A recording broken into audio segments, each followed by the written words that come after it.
नमस्कार दोस्तों, welcome to our channel keep online study. जैसा कि आप सभी जानते हैं कि हमारे इस चैनल पर लगातार पिछले कुछ दिनों से प्रीवियस ईयर का पेपर सॉल्यूशन करवाया जा रहा है। आज मैं आपको एसएससी सीएचएसएल प्लस 2 लेवल का पेपर का सॉल्यूशन करवाऊंगा, जो कि आप सभी के लिए बहुत ही उपयोगी होने वाला है।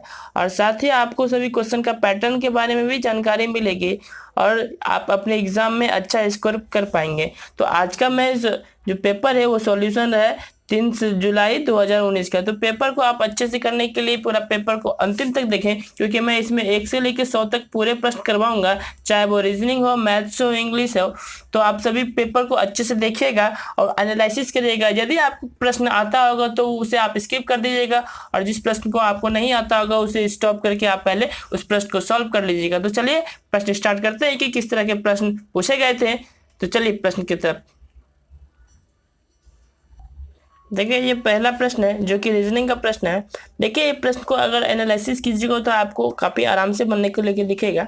देखिए किस तरह से प्रश्न सॉल्व होगा। तो आप देखिए, ये पहला टर्म और ये लास्ट टर्म दोनों को यदि जोड़ेंगे तो कितना होता है, 7 6 13। उसी तरह आप फिर से देखिए दूसरा टर्म में 18 को जोड़े और लास्ट टर्म को जोड़े तो कितना हो जाता है, 22। तो लास्ट टर्म में उसी तरह होगा, 15 को 7 से जोड़ेंगे तो कितना हो जाएगा, तो 15 को 7 से जोड़ेंगे तो 22 आ जाएगा। तो ऑप्शन नंबर सी। काफी इजी प्रश्न था। चलते हैं नेक्स्ट प्रश्न की तरफ। क्या है प्रश्न?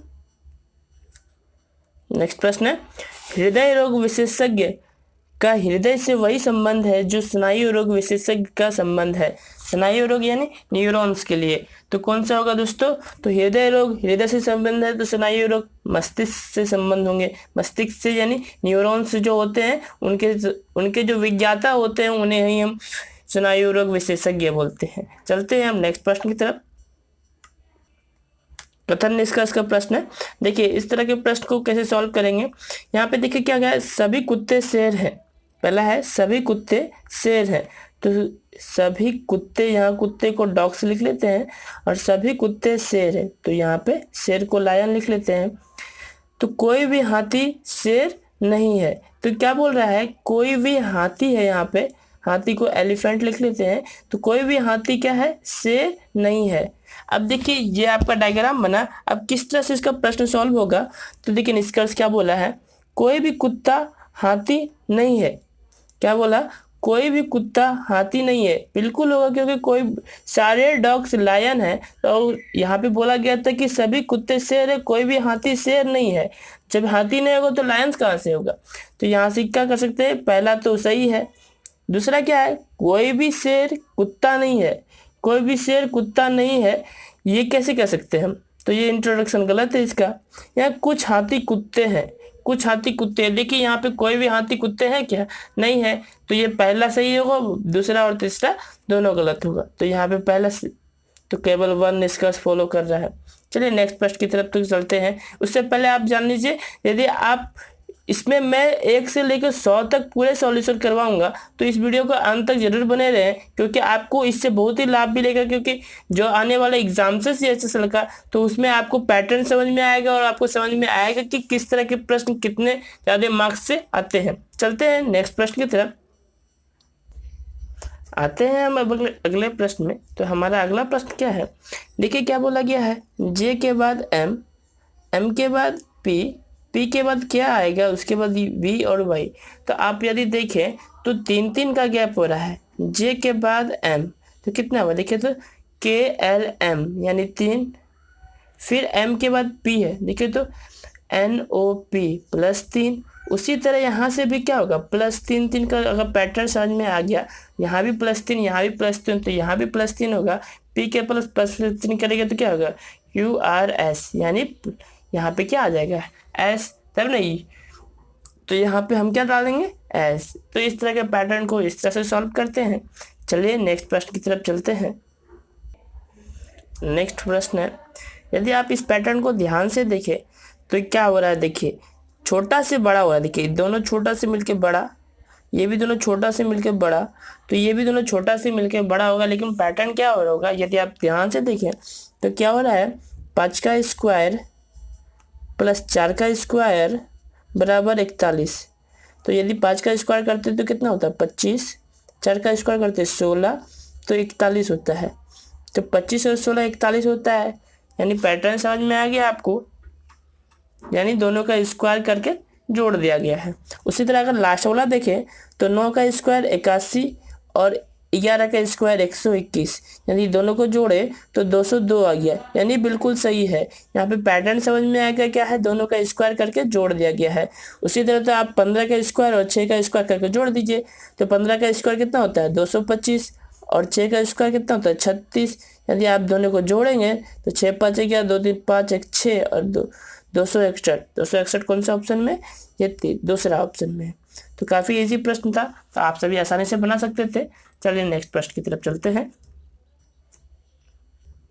नेक्स्ट क्वेश्चन है, यदि आप यहाँ पर अटेंड ध्यान से देखें तो क्या हो रहा है, देखिए 55 से 58, 58 से 64, 64 से फिर क्या होगा, और इसके बाद 85। तो आप ध्यान से देखिए क्या हुआ, 55 से जब 58 गया तो क्या हुआ 3 प्लस, उसके बाद क्या हुआ 64 गया, यानी क्या हो गया 6 प्लस, तो यानी क्या हो रहा है देखिए, तो यहाँ यानी समझिए तो यहाँ 3 गुना 1 हो रहा है, पहला में, दूसरे में हो गया 3 गुना 2 तब तो 6, तीसरा में क्या होगा 3 गुना 3 यानी 9, इसमें 3 प्लस हुआ था, इसमें 6 प्लस हुआ था, और इसमें फिर क्या प्लस होगा 9। तो आप यहाँ पे 64 में 9 प्लस कर लीजिए, 64 9 73, तो ऑप्शन नंबर 3 73 आंसर करेक्ट होगा। ध्यान से पैटर्न को देखना था और कुछ नहीं था। चलते हैं नेक्स्ट क्वेश्चन की तरफ।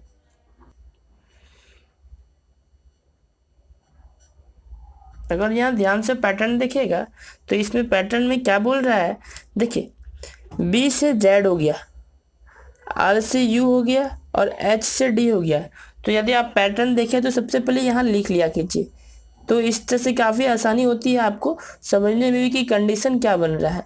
देखिए पैटर्न है B से Z, यानी क्या हुआ देखिए तो -2 हो गया, R से U कितना गया देखिए तो RSTU +3, और H से D यानी -4, यानी माइनस प्लस का भी पैटर्न चल रहा है, +1 1 का भी पैटर्न चल रहा है। तो सेम पैटर्न इसके नेक्स्ट भी बनेगा।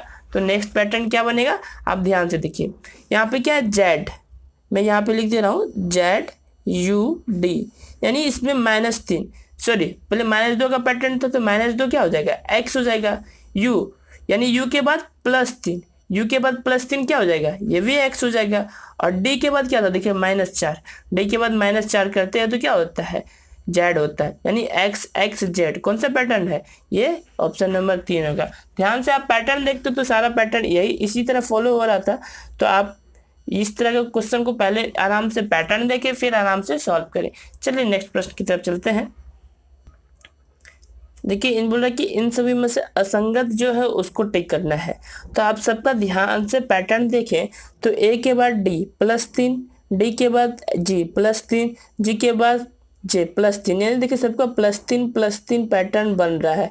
तो बाकी सबका चेक कीजिए, J के बाद M +3, M के बाद P +3, P के बाद S यहाँ भी +3, यानी सेम पैटर्न चल रहा है। इधर चेक कर लीजिए, B के बाद E +3, E के बाद H +3, H के बाद K +3, और जब इसका चेक कीजिएगा तो देखिए F के बाद H कितना हो गया, यानी +2, फिर +3, फिर +3, यानी ये पैटर्न आपका मैच नहीं हो रहा, तो ये असंगत हो गया।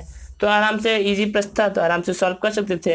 दोस्तों यदि आप इसी तरह की सीरीज को देखना चाहते हैं तो चैनल को सब्सक्राइब जरूर करें, साथ ही बेल नोटिफिकेशन बटन को भी जरूर दबाएं, जिससे कि आपको हमारी हर वीडियो की नोटिफिकेशन मिलती रहे और अपनी तैयारी को बूस्ट कर सके। चलते हैं नेक्स्ट प्रश्न की तरफ। देखिए यहाँ पे पूछा गया शब्द युग से है कि जिस तरह से संबंध पहले से है उसी तरह से ऑप्शन में से कौन सा होगा।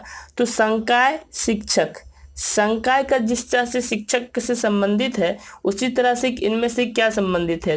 तो देखिए संकाय यानी क्या है कि यहाँ पे कोई भी स्पेशलिस्ट सब्जेक्ट है उसका शिक्षक। तो यहाँ पे भी देखिए आकाश गंगा से बहुखंडी इमारतें, कोई संपर्क ही नहीं हो रहा है। चींटी का झुंड से, यहाँ पे झुंड का नहीं लिखा है, यहाँ पे क्या पूरा प्रॉपर सब्जेक्ट व टीचर किससे संबंधित है। कॉलोनी भेड़िया, ये तो हो ही नहीं सकता है।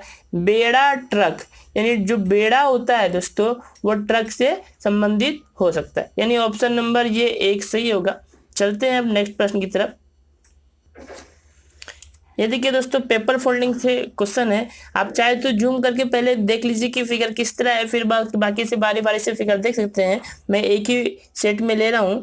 तो देखिए ये बोला है कि इस तरह के पेपर है, इसे यदि एक दूसरे को पारदर्शी परत पे मोड़ दिया जाए तो किस तरह बनेगा। तो देखिए दोस्तों काफी इजी है। ये जो इस पे मोड़ देगा तो ये वाला लाइन जो है वो इधर से चले जाएगा इस तरह, और ये वाला जो लाइन था यहाँ से तो ये इधर से लाइन आ जाएगा। तो ऐसा कौन सा ऑप्शन में, देखिए एक ही ऐसा ऑप्शन है जिसमें ये लाइन इधर से गया था और ये लाइन इधर से है ना दोस्तों। तो ऑप्शन नंबर 4 करेक्ट था। तो काफी इजी था प्रश्न, इस तरह का सॉल्व कर सकते थे। चलिए नेक्स्ट प्रश्न की तरफ। ये पैटर्न को देखिए, इसमें दोस्तों क्या बोल रहा है कि पैटर्न को समझना है और जिसमें जो प्रश्न अलग है उसको आपको टिक करना है। तो आप ध्यान से देखिएगा तो क्या हो रहा है, ये इन दोनों से 72 कैसे हुआ। तो यदि ध्यान से देखिएगा तो 3 का स्क्वायर कितना होता है दोस्तों 9, और 9 का स्क्वायर कितना है 81। 81 और 9 से किस तरह से आपका 72 का घटा दिया होगा। तो देखिए दोस्तों 9 का स्क्वायर 81 और 3 का स्क्वायर कितना हो गया आपका 9, यानी इन दोनों को घटा दिए तो क्या हो गया 72। यानी पहला तो पैटर्न समझ में आ गया। अब बाकी के भी चेक कर सकते हैं आप, तो बाकी चेक कर सकते हैं दोस्तों। लीजिए तीसरा नंबर चेक करते हैं। तो 8 का स्क्वायर कितना हो गया 64 और 2 का स्क्वायर कितना हो गया 4, यानी इसको करते हैं तो 60। लेकिन ये भी सही है। उसी तरह आप पैटर्न तो आप समझ गए कि कौन सा अलग हो गया, यानी दोनों का स्क्वायर करके माइनस कर दिया है, जो बात का आंसर वही है। लेकिन अब तीसरा नंबर आप यदि चेक कीजिएगा तो 7 का स्क्वायर कितना होता है 49 और 5 का स्क्वायर कितना होता है 25। यदि आप इसको घटाइएगा तो कितना होता है, देखिए तो 24 होता है, लेकिन यहाँ पे 38 है। तो ये पैटर्न फॉलो नहीं कर रहा है, इसलिए यहाँ पे ये असमान हो जाएगा। तो ऑप्शन नंबर बी होगा करेक्ट। चलते हैं नेक्स्ट प्रश्न की तरफ। अब यहाँ पे देखिए दोस्तों बोल रहा है क्या, विभिन्न monitor, headphone, mouse, keyboard, Windows, printer, scanner, speaker, ये विभिन्न तरह के दिए गए हैं। अब इनमें से बताना है कि आपको असमान कौन है यानी असंगत कौन है। तो आप यदि ध्यान से देखिएगा तो देखिए मॉनिटर, माउस, प्रिंटर, विंडोज, ये सारे तो कंप्यूटर के हैं। लेकिन देखिए दोस्तों ये भी इनपुट डिवाइस है, ये भी इनपुट है, इनपुट सॉरी सब आउटपुट डिवाइस है। लेकिन ये जो एक विंडोज़ है ये क्या है, प्रोग्रामिंग लैंग्वेज है। तो ये यहाँ से क्या होगा दोस्तों, ये अलग हो जाएगा, क्योंकि ये सब क्या है आउटपुट डिवाइस है और ये क्या है विंडोज़ है जो प्रोग्रामिंग लैंग्वेजेस है, यानी सॉफ्टवेयर कह सकते हैं दोस्तों। तो इसलिए ये असंगत है। चलते हैं नेक्स्ट प्रश्न की तरफ। यहाँ पे देखिए दोस्तों बोल रहा है कि पेन जिस तरह से इससे संबंधित है उसी तरह से टब कैसे संबंधित है। यदि आप ध्यान से देखें तो पी का वैल्यू कितना होता है 16, ई का वैल्यू कितना होता है 5 और एन का वैल्यू कितना होता है 14। तो यहाँ देखिए 16 के बदला 32 लिखा हुआ है। क्या क्या दोस्तों, 2 से सबको गुना कर दिया, 5 के बदला 10, इसको भी 2 से गुना कर दिया, यानी क्या किया देखिए दोस्तों 32 सबको 2 से गुना कर दिया है। तो सेम कंडीशन आगे भी होगा। तो यदि आपको वैल्यू सबका याद होगा दोस्तों तो आराम से बना सकते हैं। तो टी है दोस्तों, टी का वैल्यू क्या होता है 20 होता है, यानी यहाँ पे 20 नहीं, यहाँ पे डबल कर देना दोस्तों। तो 20 गुना 2 कितना हो गया 40। यू का वैल्यू कितना होता है दोस्तों 21 होता है, यदि 21 को 2 से गुना करते तो कितना होता है 42। देखिए 40 42 कौन सा ऑप्शन में है, और बी का वैल्यू कितना होता है 2 और 2 का गुना करते हैं 2 से कितना होता है 4, यानी कितना हो गया 40 42 और 4, कौन से ऑप्शन में है 40 42 4। ये क्या क्या था दोस्तों, जो उसका वैल्यू था उसको सिर्फ डबल कर दिया था, इसी प्रश्न था। चलते हैं नेक्स्ट क्वेश्चन की तरफ। देखिए यहाँ पे क्या बोला है, मिरर का क्वेश्चन है दोस्तों। ये बहुत छोटा था इसलिए मैं छोटा कर दिया दोस्तों। तो देखिए यहाँ पे क्या है कि आपको यहाँ पे मिरर लगा दिया गया है। क्या लगा दिया दोस्तों, यहाँ पे मिरर लगा दिया गया है और आपको यहाँ पे बताना है कि इनमें से कौन सा फिगर है। तो देखिए दोस्तों सबसे पहली बात तो ये ई इधर से मिरर में क्या होगा दोस्तों, ये भी ई इधर से हो जाएगा। उसके बाद देखिए एरो तो दोस्तों वहीं रह जाएगा, नीचे ही रहेगा। तो एरो यहाँ पे नीचे ही हो जाएगा, यानी एरो का तो निशान इसी तरह होगा दोस्तों। आप ऑप्शन का मदद भी ले सकते हैं दोस्तों। देखिए ई ये बोला तो ऑप्शन ऐसे छट जाएगा दोस्तों, ये भी ऑप्शन छट जाएगा क्योंकि देखिए एरो तो ऊपर चले गया। बाकी देखिए दोस्तों ये डॉट क्या है, डॉट यहाँ पे है ना दोस्तों, तो डॉट क्या होगा ये आपका इसके अपोजिट साइड आ जाएगा, यानी डॉट इधर आ जाएगा, ये इस तरह का फिगर में। तो यहाँ तक तो ठीक है दोस्तों। बाकी देखिए ट्रायंगल है, तो यहाँ पे ट्रायंगल किधर से स्टार्ट होगा दोस्तों, इधर से स्टार्ट होगा ऐसे, ठीक है दोस्तों, क्योंकि इधर है। यहाँ से तो आप ये वाला ऑप्शन भी छाड़ सकते हैं दोस्तों। तो ऑप्शन की मदद से ये चौथा नंबर करेक्ट होगा। चलते हैं अब नेक्स्ट क्वेश्चन की तरफ। नेक्स्ट क्वेश्चन क्या है, यहाँ पे देखिए दोस्तों क्या वो दिया गया, अलग अलग को बोला है कि अर्थपूर्ण क्रम में व्यवस्थित करें। तो आप देखिए षटभुज नौभुज, पंचभुज, सप्तभुज, अष्टभुज। यानी क्या होता है दोस्तों, अष्टभुज मतलब क्या होता है, षटभुज यानी जिसमें 6 साइड होता है, नौभुज जिसमें 9 साइड होता है, पंचभुज जिसमें 5 साइड होता है, सप्तभुज जिसमें 7 साइड होता है, और अष्टभुज जिसमें 8 साइड होता है। तो अगर इसे सार्थक क्रम में अरेंज करें तो दोस्तों कैसे होगा, पहले 5 भुज आएगा, फिर 6 भुज आएगा, फिर 7 भुज आएगा, फिर 8 भुज, फिर 9 भुज, इसी तरह आएगा दोस्तों। तो आप देखिए पंचभुज यानी छोटे से बड़े लें तो पंचभुज यानी तीसरा नंबर, फिर क्या छठभुज, छठभुज क्या है देखिए तो दोस्तों 1 नंबर में यानी 3 के बाद 1, उसके बाद क्या है दोस्तों, आप ऑप्शन का भी मतलब ले सकते हैं। देखिए 3 के बाद 1, सिर्फ एक ही ऐसा ऑप्शन है कि जो 3 के बाद 1 आ रहा है, बाकी तो है ही नहीं। तो आप स्मार्ट वर्क करते तो ये आराम से डायरेक्ट पूरा बनाने का जरूरत भी नहीं था। तो आप स्मार्ट करें दोस्तों। चलते हैं नेक्स्ट प्रश्न की तरफ कि नेक्स्ट प्रश्न क्या है। यदि आप इसमें ध्यान से देखें तो बोल रहा है कि नेक्स्ट पैटर्न क्या होगा। तो आप ध्यान से यदि देखें तो दोस्तों क्या देखिए, ट्रायंगल्स है और ट्रायंगल्स में देखिए एरो इस तरह से गया, फिर क्या किया, 10 इसको प्लेट दिया गया दोस्तों। तो देखिए ये जो पेंटागन के अंदर था ऐसा में था, इसको जस्ट प्लेट दिया गया, तो यहाँ देखिए इसको प्लेट भी दिया गया दोस्तों ऐसे, तो यहाँ पे प्लेट दिया गया, सॉरी फिगर सही है, और क्या किया, इस दोनों को भी प्लेट दिया गया।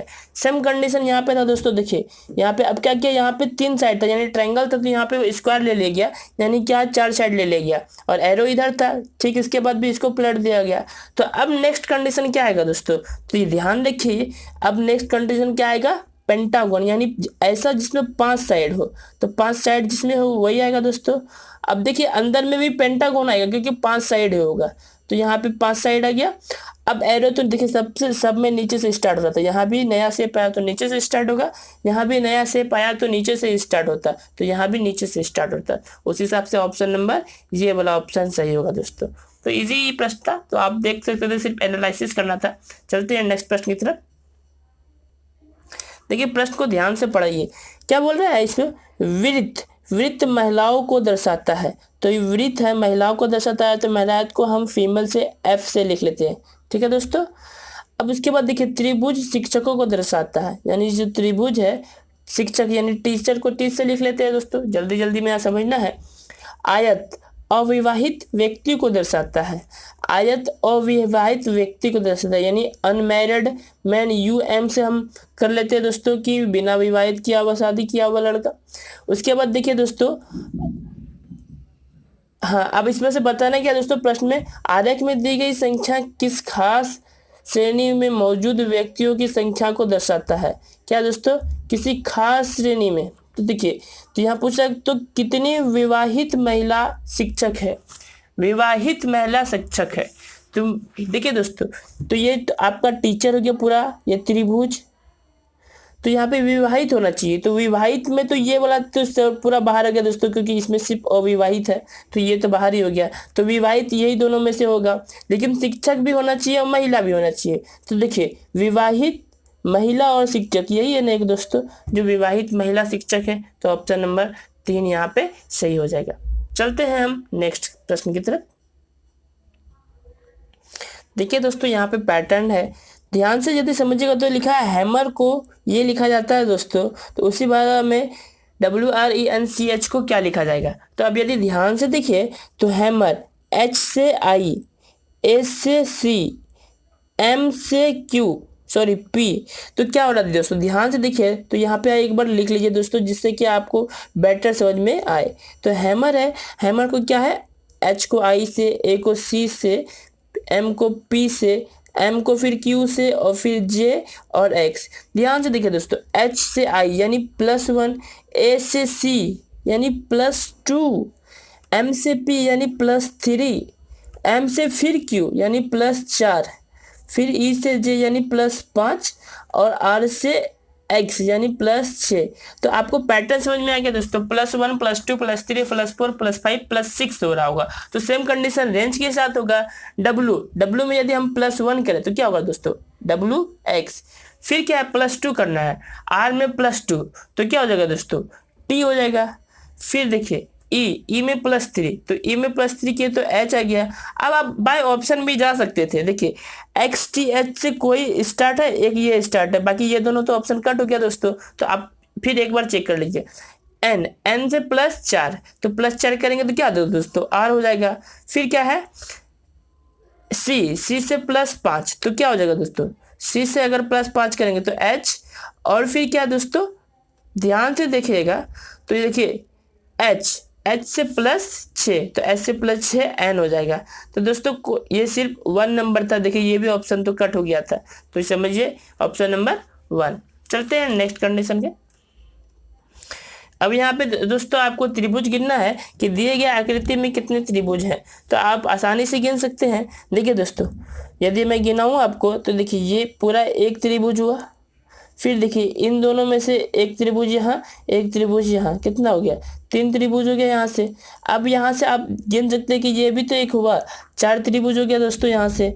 अब आप यहाँ से तो 4 त्रिभुज हो गया, लेकिन आपको यहाँ पे गिनते रहना है, और बाकी क्योंकि देखिए मैं कलर चेंज कर लूँगा जिससे कि आपको फिर से पैटर्न समझने में दिक्कत नहीं हो।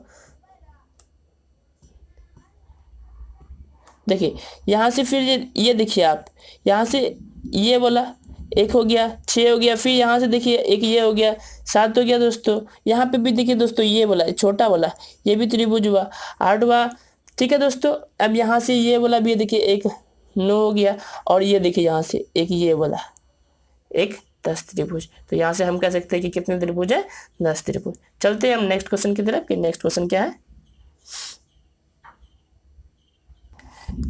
ये प्रश्न देखिए क्या बोला दोस्तों, उस आकृति का चयन कीजिए जिसमें दी गई आकृति अंतर्निहित है, घुमाने की अनुमति नहीं है, यह बात यहाँ पे बोल दिया गया दोस्तों। तो आप ध्यान से देखिए, तो इसमें तो दिख नहीं रहा दोस्तों। बाकी का मैं 2 ऑप्शन इसलिए नहीं लिया दोस्तों क्योंकि यहाँ पे जगह छोटा हो जाता है, और क्योंकि ये आकृति के प्रश्न है जो आपको दिखता नहीं, तो मैं सीधे आपको आंसर ही बताता हूँ इसमें। देखिए दोस्तों इस फिगर में कहाँ पर है वो आपको दिखाता हूँ मैं। यहाँ से देखिए दोस्तों ये यहाँ से आया, फिर ये यहाँ से आया, यहाँ गया, फिर ये गया। देखिए तो यही आकृति तो सेम है दोस्तों यहाँ पे, तो यही इस फिगर में निहित है। चलते हैं हम नेक्स्ट क्वेश्चन की तरफ। नेक्स्ट क्वेश्चन क्या है, ये प्रश्न देखिए दोस्तों आराम से इसको सॉल्व कर सकते हैं। इसमें बाय ऑप्शन आप जाए दोस्तों, और मैं आप लोगों को काफ़ी बार बता चुका हूँ, जब भी आप बाय ऑप्शन चेक करें या तो ए चेक करें या फिर डी चेक करें। तो मैं यहाँ पे ऑप्शन नंबर डी से चेक करता हूँ, तो बोला कि इसमें से कौन से को आपस में बदला जाए तो ये फिगर संतुलित हो जाए। तो आप ध्यान से देखें तो ये गुना को माइनस से, यानी गुना को माइनस से, माइनस को गुना से बदल दें तो ये सेटिस्फाइड हो जाएगा। देखिए दोस्तों यहाँ पे जब इसको डिवाइड दिए तो कितना हुआ 18 हुआ, 18 हुआ, और यहाँ से इसको गुना किया तो कितना हो गया 18 हो गया, 6 18, 6 18। अब 18 में 12 को घटा दीजिए दोस्तों, कितना होता है 18 को 12 में घटा दिए तो कितना हो गया आपका 6 हो गया, और यहाँ पे प्लस है 18 और 6 को जोड़ दीजिए कितना हो जाता है 24 हो जाता है। तो ये कंडीशन सेटिस्फाइड हो जाता है। तो आप जल्दी जल्दी से क्या कीजिए दोस्तों, या तो पहला ऑप्शन या चौथा ऑप्शन, दोनों को चेक कर लीजिए। इन दोनों में से ही लगभग 90% वाला आंसर रहता है, तो आप ऑप्शन से चेक कर सकते हैं। चलिए नेक्स्ट प्रश्न की तरफ चलते हैं।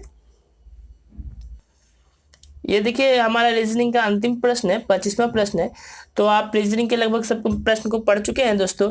तो आप यदि अभी तक आपको वीडियो अच्छा लगा तो लाइक जरूर करें जिससे कि हमें मोटिवेशन मिलती रहे। साथ ही चैनल को सब्सक्राइब भी जरूर करें जिससे कि मैं इस पे हर दिन नए नए वीडियो डालता रहता हूँ, तो आपको काफ़ी ही मदद मिलेगी। तो चलिए दोस्तों पासे के प्रश्न है, इसको सॉल्व करते हैं। तो यहाँ पे देखिए क्या बोला गया दोस्तों, इस चिन्ह के फलक के विपरीत फलक वाले पर क्या होगा। तो आप सभी को इस तरह के प्रश्न को काफ़ी इजी पता होगा दोस्तों।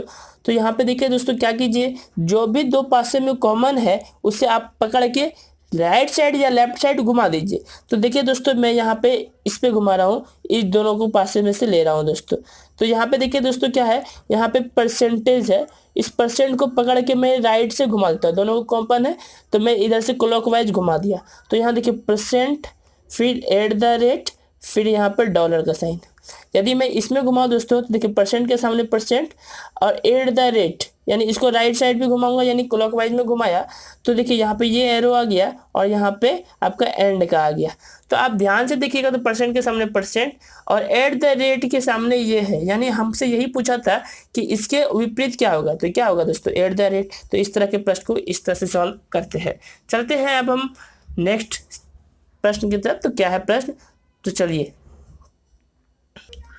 अब देखिए यहाँ पे जनरल एवरेज का क्वेश्चन है दोस्तों, तो इसको सॉल्व करते हैं। मैंने आप सबको पहले ही बताया था दोस्तों, मैं इसमें 1 से लेकर 100 तक सभी तरह के प्रश्न को बताऊंगा। यदि आपको आता है तो दोस्तों आप स्किप कर करके फास्टली देख सकते हैं, लेकिन मैं आपको सारे क्वेश्चन को बताऊंगा, जिससे कि आपको पता चले कि टोटल प्रश्न किस प्रकार का होता है। तो चलिए दोस्तों, क्या हो रहा है, पुरातत्ववेत्ता आर नागास्वामी को किस देश द्वारा रजत जयंती अंतर्राष्ट्रीय कला सम्मेलन में सम्मानित किया गया था? तो याद रखिएगा दोस्तों, बांग्लादेश में किया गया था। तो आप सिर्फ इस तरह के प्रश्न को याद रखते चलिए। चलते हैं हम नेक्स्ट प्रश्न की तरफ। नेक्स्ट प्रश्न क्या है हमारा, देखिए दोस्तों, नेक्स्ट प्रश्न है हमारा, निम्नलिखित त्योहारों में से किसका अर्थ मेरी मेकिंग ऑफ द गॉड्स है? मेरी मेकिंग ऑफ द गॉड्स से किसका अर्थ है? तो याद रखिएगा दोस्तों, लाई हरोबा। किसका अर्थ होता है दोस्तों? लाई हरोबा का मतलब होता है मेरी मेकिंग ऑफ द गॉड्स। चलते हैं और बाकी देखिए दोस्तों, मकर संक्रांति तो हम लोग जानते हैं कि हम लोग में यहाँ होता है, जो कि 14 जनवरी को होता है। किस उपलक्ष्य में होता है? जिसमें कि हम सभी पतंग उड़ाते हैं दोस्तों। पोंगल भी जानते हैं, दिवाली भी जानते हैं। तो ये एक आप बाय ऑप्शन से भी छांट के भी कर सकते थे। चलिए नेक्स्ट प्रश्न की तरफ चलते हैं। नेक्स्ट प्रश्न क्या, देखिए, निम्नलिखित में से किसे पहले द लेडी विलिंगडन पार्क के रूप में जाना जाता था? तो किसे जाना जाता था? तो याद देखिएगा, लोधी गार्डन्स को। किसको? लोधी गार्डन्स को। चलते हैं नेक्स्ट प्रश्न की तरफ कि नेक्स्ट प्रश्न क्या है। तो आप ध्यान से यदि देखिएगा, देखिए दोस्तों यहाँ पे क्या है। नेक्स्ट प्रश्न है आपका,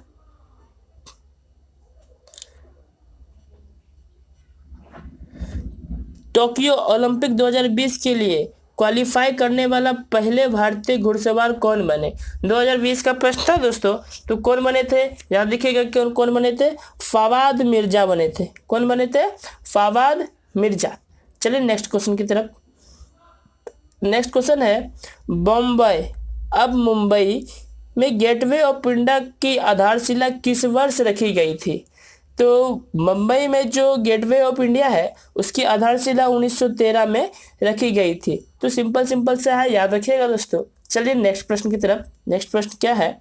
नेक्स्ट प्रश्न है, ये फिजिक्स का क्वेश्चन है दोस्तों। बोला क्या, भौतिकी का कौन सा नियम बताता है कि जब दो विद्युत आवेशों के बीच दूरी 2 गुनी हो जाती है तो उनके बीच का बल उनके पूर्व मान से 1/4 तक कम हो जाता है? तो ये कूलम्ब्स लॉ बताता है दोस्तों। याद रखिएगा, कूलम्ब्स लॉ बताता है। चलते हैं नेक्स्ट क्वेश्चन की तरफ। नेक्स्ट क्वेश्चन क्या है? तो नेक्स्ट क्वेश्चन है, 7 जनवरी 2020 में किस राज्य विधानसभा ने राष्ट्रीय प्रतीक और राजकीय फूल फक्टेसल आर्किड यानी क्या है दोस्तों, रिंकोस्टिलस रेटुसा को मिलाकर एक नया लोगो अपनाया? तो अरुणाचल प्रदेश ने बनाया था। इस तरह ये 2-3 शिफ्ट में ये प्रश्न पूछे गए थे दोस्तों। मैं आगे आपको दिखाऊंगा कि कौन कौन से शिफ्ट में पूछे गए थे। तो इस बने रहने के लिए आप चैनल को सब्सक्राइब जरूर करें दोस्तों, जिससे कि मैं वीडियो डालूं तो आप पे पता चल जाए। चलते हैं नेक्स्ट प्रश्न की तरफ। तो नेक्स्ट प्रश्न क्या है? यहाँ पे 2019 की ब्रांड फाइनेंस नेशन रैंकिंग में भारत का कौन सा स्थान था? तो 2019 की ब्रांड फाइनेंस नेशन रैंकिंग में भारत का स्थान 7वां था। तो याद रखिएगा दोस्तों। चलिए नेक्स्ट प्रश्न की तरफ। नेक्स्ट प्रश्न है, जब हम प्याज काटते हैं तो सिंथेज एंजाइम प्याज के एमिनो एसिड सल्फाइड को किस एसिड में परिवर्तित करता है? किससे करता है दोस्तों? याद देखिएगा, सल्फेनिक एसिड से करता है। किसको चेंज करता है? Sulphenic acid. चलते हैं नेक्स्ट क्वेश्चन की तरफ। तो नेक्स्ट क्वेश्चन क्या है? देखिए दोस्तों क्या है, क्या लिखा है, बोर्रा गुफाएं भारत के पूर्वी तट पर निम्नलिखित पहाड़ियों में किस पहाड़ी पर स्थित है? तो याद रखिएगा, किस पर गिरित है? अनंतगिरी, सॉरी, क्या है दोस्तों? अनंतगिरी। चलते हैं नेक्स्ट क्वेश्चन की तरफ। नेक्स्ट क्वेश्चन क्या है हमारा? नेक्स्ट क्वेश्चन है, निम्नलिखित में किसे 50वें दादा साहेब फाल्के पुरस्कार से सम्मानित किया गया? तो किसे किया गया था? अमिताभ बच्चन को किया गया था 50वें दादा साहेब फाल्के पुरस्कार से। चलते हैं, अभी तक कितने दादा साहेब फाल्के पुरस्कार मिल चुके हैं दोस्तों, ये आप सभी कमेंट में जरूर बताएं। चलते हैं नेक्स्ट क्वेश्चन की तरफ कि नेक्स्ट क्वेश्चन क्या है? वैश्विक निवेशक, क्या दोस्तों, वैश्विक निवेशक सम्मेलन ASCEND 2020 का आयोजन किस राज्य में किया गया था? तो किस राज्य में किया गया था? केरल में किया गया था। तो याद रखिएगा केरल। तो आपको सिर्फ इसमें ये मैं बेसिक्स आपको इंट्रोडक्शन दे रहा हूँ दोस्तों कि क्वेश्चन किस प्रकार का था। मैं यदि आपसे ये बोलेगा तो मैं साइंस पे सेपरेट वीडियो बता दूंगा और इसका डिटेल बता दूंगा, क्योंकि अभी मैं डिटेल बताने लगा दोस्तों तो वीडियो काफ़ी लंबी हो जाएगी, इसलिए मैं डिटेल नहीं बता रहा हूँ, सिर्फ आपको क्वेश्चन का जायजा दे रहा हूँ कि किस प्रकार के क्वेश्चन आए थे। मैथ्स और रीजनिंग को मैं पूरे डिटेल में बताऊंगा। चलते हैं दोस्तों नेक्स्ट प्रश्न की तरफ। जनवरी 2020 में गृह मंत्री अमित शाह ने कर्म योद्धा ग्रंथ नामक पुस्तक का विमोचन किया। यह पुस्तक किसके जीवन पर आधारित है? तो ये पुस्तक नरेंद्र मोदी के जीवन पर आधारित है, जो कि अमित शाह ने लिखा था। चलते हैं नेक्स्ट क्वेश्चन की तरफ दोस्तों। नेक्स्ट क्वेश्चन है, निम्नलिखित देशों में से किस देश में प्रतिष्ठित हेस्टिंग अंतर्राष्ट्रीय शतरंज कांग्रेस 95वां संस्करण आयोजित किया गया? तो कहाँ किया गया था? इंग्लैंड में किया गया था दोस्तों। चलते हैं नेक्स्ट क्वेश्चन की तरफ। तो नेक्स्ट क्वेश्चन क्या है, देखिए दोस्तों, ये इंग्लिश में प्रश्न आ गया। इसमें से बोला है which is the not following is vertebrates. तो कौन सा है दोस्तों? इसमें से बता रहा है कि कौन सा ऐसे इसमें से मैमल्स है, सॉरी हाँ इनमें से है जो कि इसमें वर्टिब्रेट्स यानी पीछे रीढ़ की हड्डी नहीं होती है। तो फिश में भी होती है दोस्तों, मैमल्स में भी होते हैं, बर्ड्स में भी होते हैं, लेकिन सिलेन में नहीं होते। सिलेन मतलब दोस्तों घोंगा। घोंगा में क्या होते हैं कि आपके वर्टिब्रेट्स नहीं होते हैं। चलते हैं हम नेक्स्ट क्वेश्चन की तरफ कि नेक्स्ट क्वेश्चन क्या है। निम्नलिखित में से कौन सिरके का प्रमुख घटक है? सिरके का कौन प्रमुख घटक है? तो याद रखिएगा एसिटिक एसिड। एसिटिक एसिड सिरके का प्रमुख घटक है। और सिरका कैसा लगता है दोस्तों? तो याद रखिएगा स्वाद में सावर यानी खट्टा लगता है।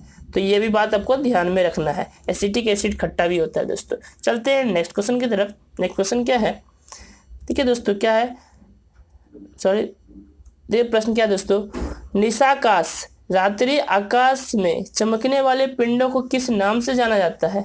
तो याद रखिएगा दोस्तों खगोल पिंड के नाम से जाना जाता है। चलते हैं नेक्स्ट क्वेश्चन की तरफ। है विंग्स इंडिया 2020 का आयोजन निम्नलिखित हवाई अड्डों में से किस हवाई अड्डे पर होना था?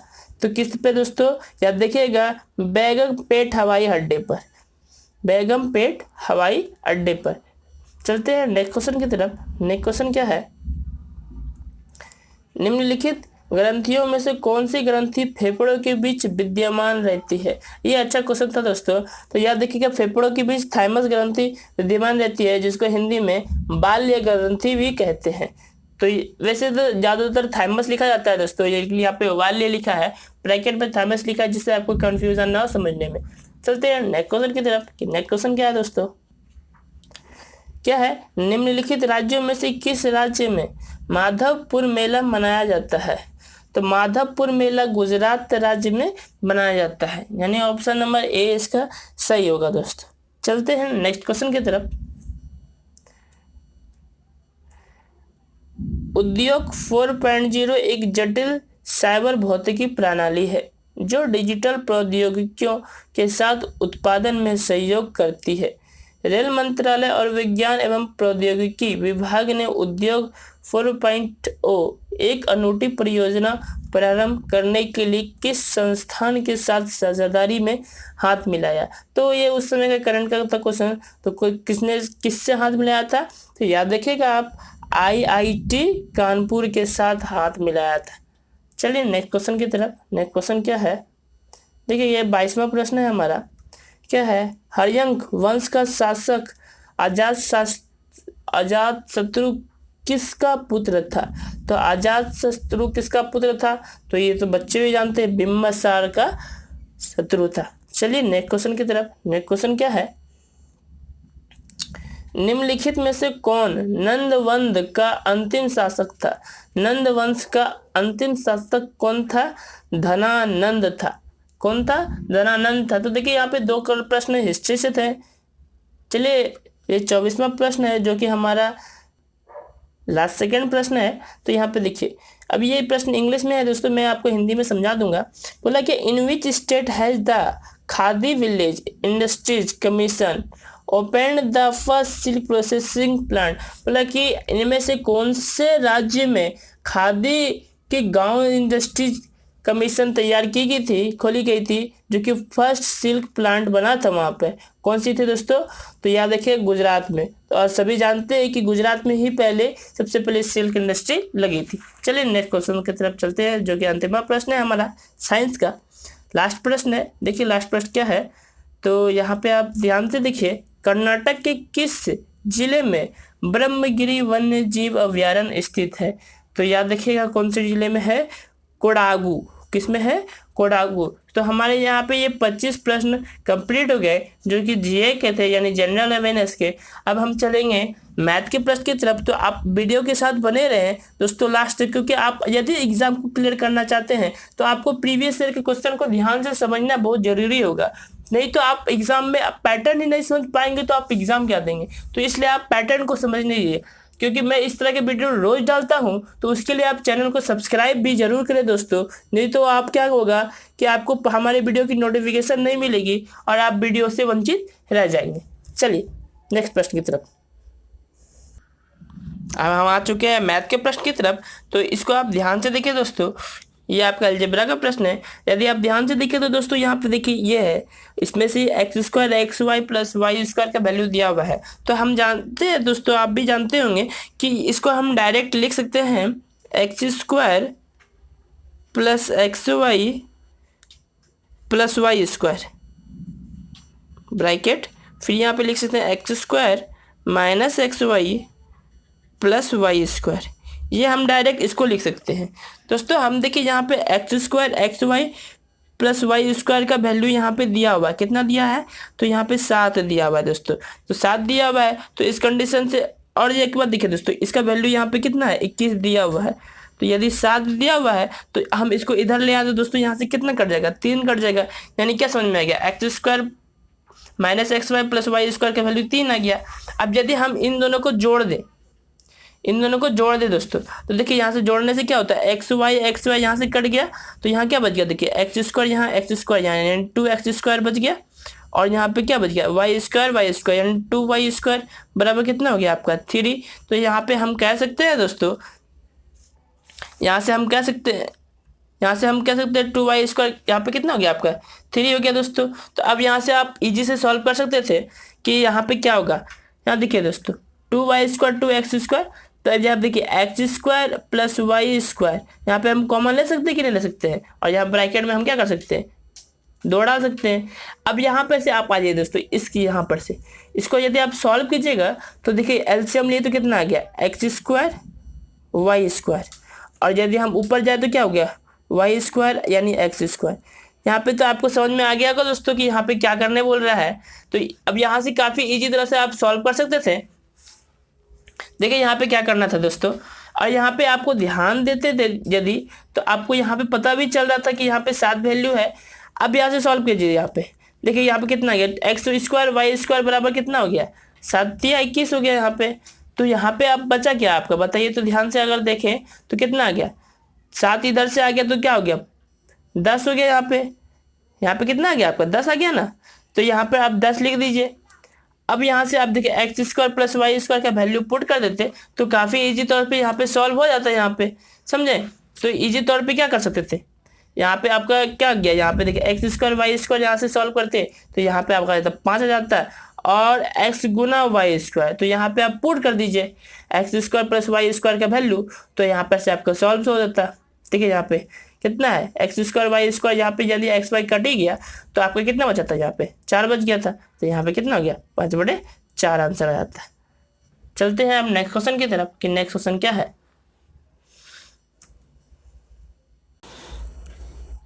आते हैं हम अब अगले प्रश्न की तरफ। तो अगला प्रश्न है हमारा, देखिए ये ट्रिगोमेट्री का प्रश्न है। 2 sin स्क्वायर थीटा प्लस 15। देखिए इसको कैसे सॉल्व करें, इसको सबसे पहले क्वाड्रेटिक इक्वेशन से सॉल्व करना पड़ेगा। तो आप इसको लिख लीजिए 2 sin थीटा।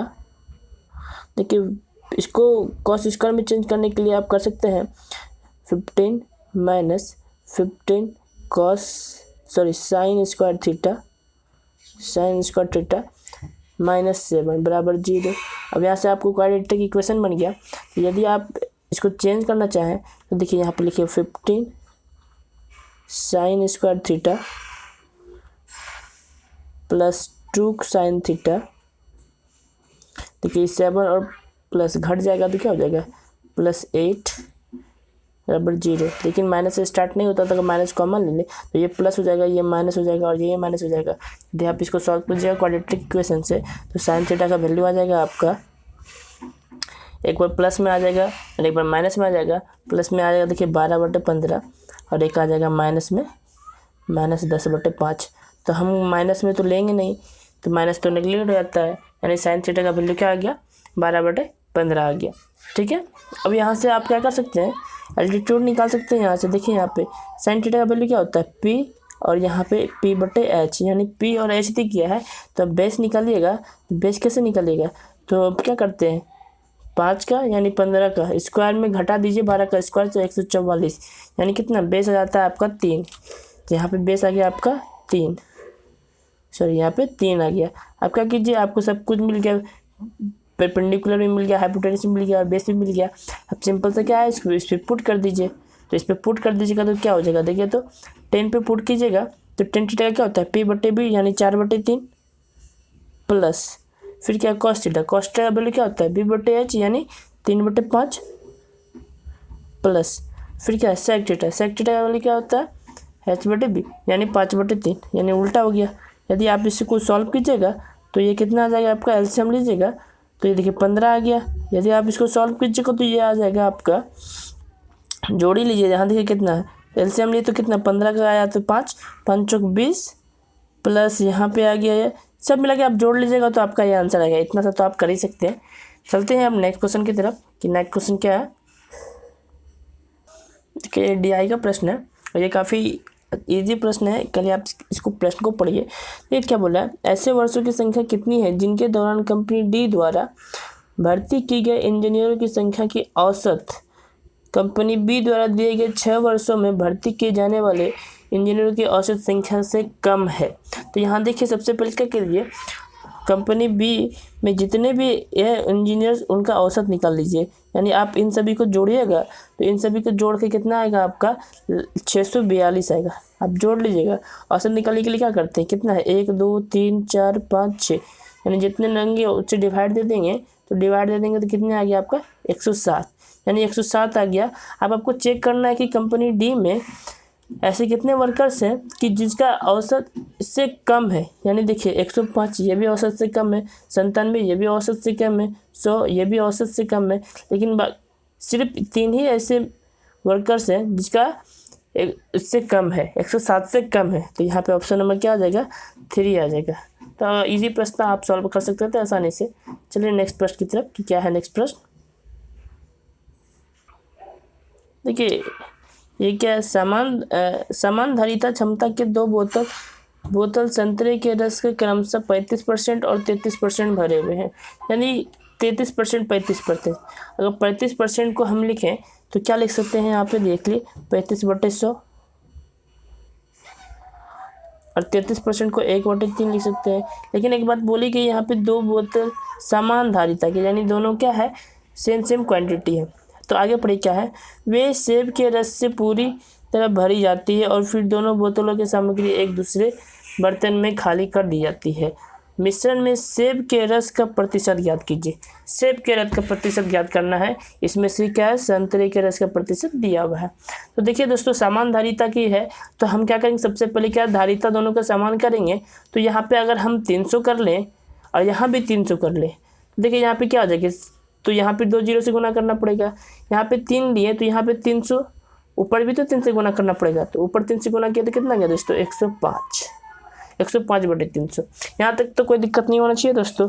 अब क्या बोला गया कि समान धारिता के है, तो याद देखिए दोस्तों अगर 300 में 105 लीटर संतरे का जूस है तो इसमें से एप्पल का जूस कितना हो जाएगा दोस्तों 195 लीटर इसमें हो गया दोस्तों। अब देखिए इसमें से क्या बोला है, 300 में से 100 लीटर। अगर आपका संतरे का जूस है तो एप्पल का जूस कितना हो जाएगा, तो आपका कितना हो जाएगा 200 लीटर। तो यहाँ से 200 लीटर क्या हो गया आपका एप्पल का जूस हो गया। अब समानधारिता है, यानी कि दोनों का अगर एक बर्तन में डाला है तो दोनों क्वांटिटी तो जुड़ाएगा ना दोस्तों, यानी 600 लीटर। जब जो इसको जोड़ दिए, यदि हम इसको निकालें तो क्या हो जाएगा, देखिए तो 395/100 600। अब परसेंटेज निकालने के लिए क्या करेंगे, 100 से गुना कर देंगे। जब इसको कटाएं जब इसको सॉल्व कीजिएगा दोस्तों, तो 395 को अगर 6 से किए तो कितना आ जाएगा दोस्तों 65, 5/6। ये कौन सा ऑप्शन में है, देखिए ये ऑप्शन नंबर 4 में है। काफ़ी इजी प्रश्न था, आराम से सॉल्व कर सकते थे। चलिए नेक्स्ट प्रश्न की तरफ चलते हैं कि नेक्स्ट प्रश्न क्या है। ये क्या है, क्या बोला क्वेश्चन, जब 200 को एक धन पूर्णांक s से विभाजित किया जाता है तो शेष 8 बचता है, तो x के कितने मान हो सकते हैं। तो ये आराम से इजी से प्रश्न है दोस्तों। या देखिए अगर 8 शेष नहीं बचता तो क्या होता दोस्तों, वो संख्या 192 होती, तभी तो 8 शेष नहीं बचता। यदि 8 शेष नहीं बचता तो वो संख्या कितने से विभाजित हो सकती थी।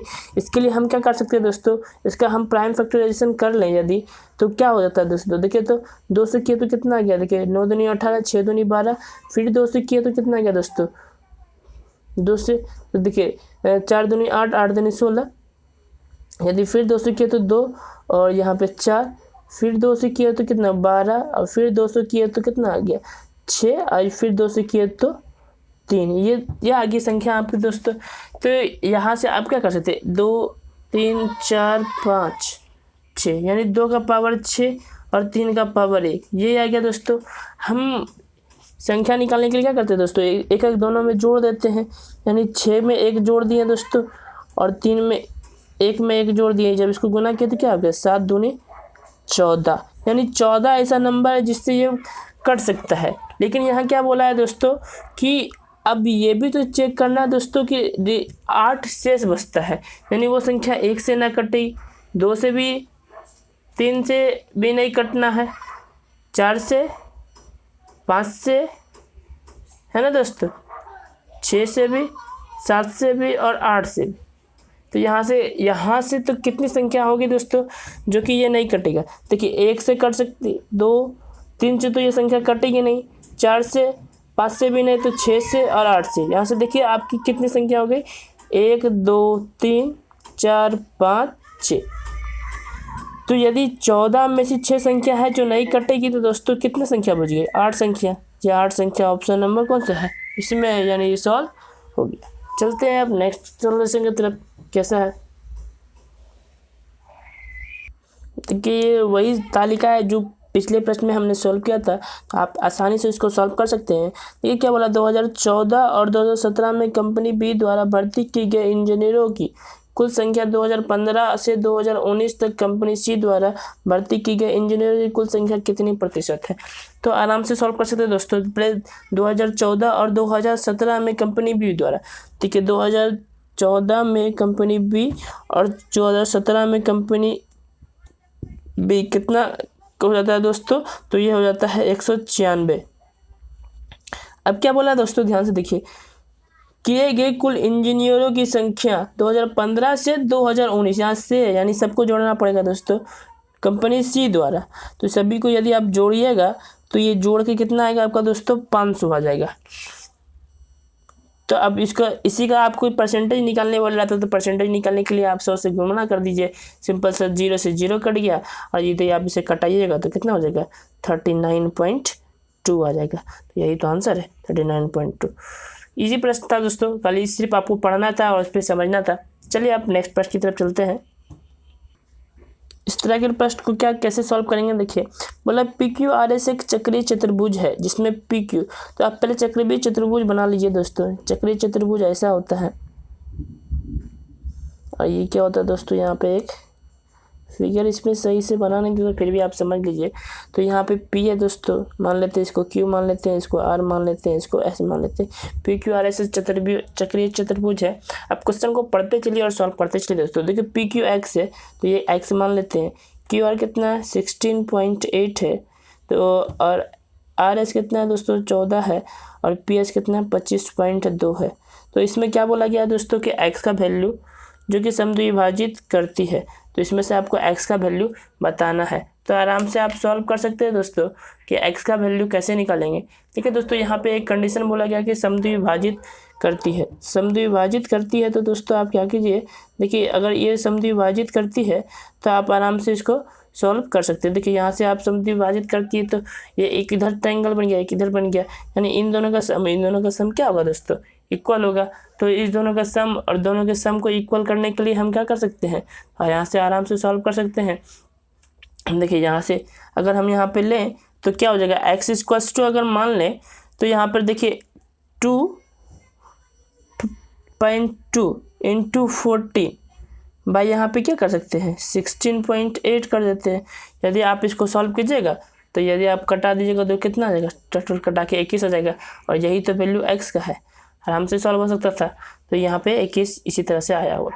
चलते हैं हम नेक्स्ट क्वेश्चन की तरफ। यानी क्या करना है, इन दोनों का गुना और इन दोनों का गुना को क्या करेंगे, बराबर कर देंगे। यानी अगर हम इसको लिख ले दोस्तों, एक बार आपको समझ में नहीं आया तो यहाँ पे देख लीजिए p, यहाँ पे देखिए क्या है दोस्तों, पी क्यू गुना क्यू आर बराबर मान लीजिए इस दोनों को, तो पी एस गुना क्या है एस आर। अब दोनों को बराबर कर लेते तो आ जाता है आंसर। चलिए नेक्स्ट क्वेश्चन की तरफ चलते हैं। कि काफ़ी इजी प्रश्न है, अगर इसको आप सॉल्व करते हैं तो बोल रहा है कि x to the power 6 1 to the x power 6। यदि आप इसको सॉल्व करना चाहें तो मैंने पिछले बार भी बताया था क्या कीजिए, सब में x का डिवाइड दीजिए। यदि सबको x का डिवाइड दे दिए, देखिए क्या हो गया, इसको डिवाइड दिए तो ये x आ गया, और जब इसको डिवाइड दिए तो ये 3 आ जाता है, और ये 1/x आ जाएगा। तो x पावर 1/x बराबर यहाँ पे क्या आ जाएगा आपका, तो याद रखिए यहाँ पे -3 आ गया। तो आपको लाना क्या है दोस्तों, क्या लाना है, x टू द पावर 6 और ये। तो अब यहाँ से आप क्या कर सकते हैं, x² 1/x² निकालने के लिए आप क्या कर सकते थे, यहाँ पे क्या करते थे, इसको स्क्वायर कर देते थे, यानी -3 का स्क्वायर -2, यानी इसका स्क्वायर किया तो कितना आ गया दोस्तों, देखिए तो यहाँ पे आ गया 9 - 2, यानी सॉरी 9 - 2 कितना आ गया आपका 7 आ गया। लेकिन आपको अब निकालना क्या होता था कि आपको निकालना था x टू द पावर 6, यानी अब इस पर भी यदि स्क्वायर कर दे, यहाँ से देखिए x² + 1/x² पे भी आप इसका क्यूब कर दे तो क्या आ जाएगा, यही ना आ जाएगा दोस्तों, x पे पावर 6 और 1 टू द पावर x/6। तो यदि अब मैं इसको काट दूँ, याद रखिएगा वैल्यू कितना आया इसका 7 आया है। देखिए यहाँ से मैं काट रहा हूँ, तो जब x² 1/x² का वैल्यू 7 आया था, तो अब यहाँ से क्या कर देंगे, जब x³ 1/x³ का फॉर्मूला क्या होता है, यदि आपको याद होगा तो हम क्या करते थे, जो p का होता था क्यूब -3 × p कर देते थे। यानी यहाँ पे p का वैल्यू कितना था 7 था, तो यहाँ से क्या कीजिए 7 का क्यूब कर दीजिए, -3 × 7 कर देंगे, तो 7 का क्यूब कितना हो जाता है दोस्तों, 7 का क्यूब और -21, तो 7 का क्यूब करके और 49 343 होता है। तो अब यहाँ से करके माइनस कर देंगे तो आ जाएगा आपका वैल्यू 2322 आ जाएगा। तो यहाँ से आराम से सॉल्व कर सकते थे दोस्तों ये आंसर। चलते हैं हम नेक्स्ट क्वेश्चन की तरफ। नेक्स्ट क्वेश्चन कैसा है,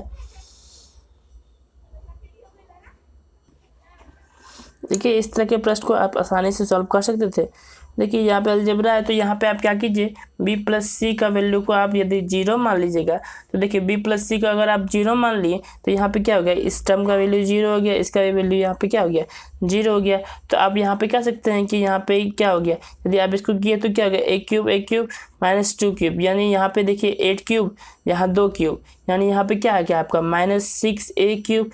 आप बाय ऑप्शन जा सकते थे, -6a³ कहाँ है, तो देखिए आपका -6a, तो यहीं से स्टार्ट हो रहा है। अब a³ आपको पुराना है, यदि a³ आपको पुराएंगे तो यहाँ पे देखिए आप क्या माने थे, b + c = 0।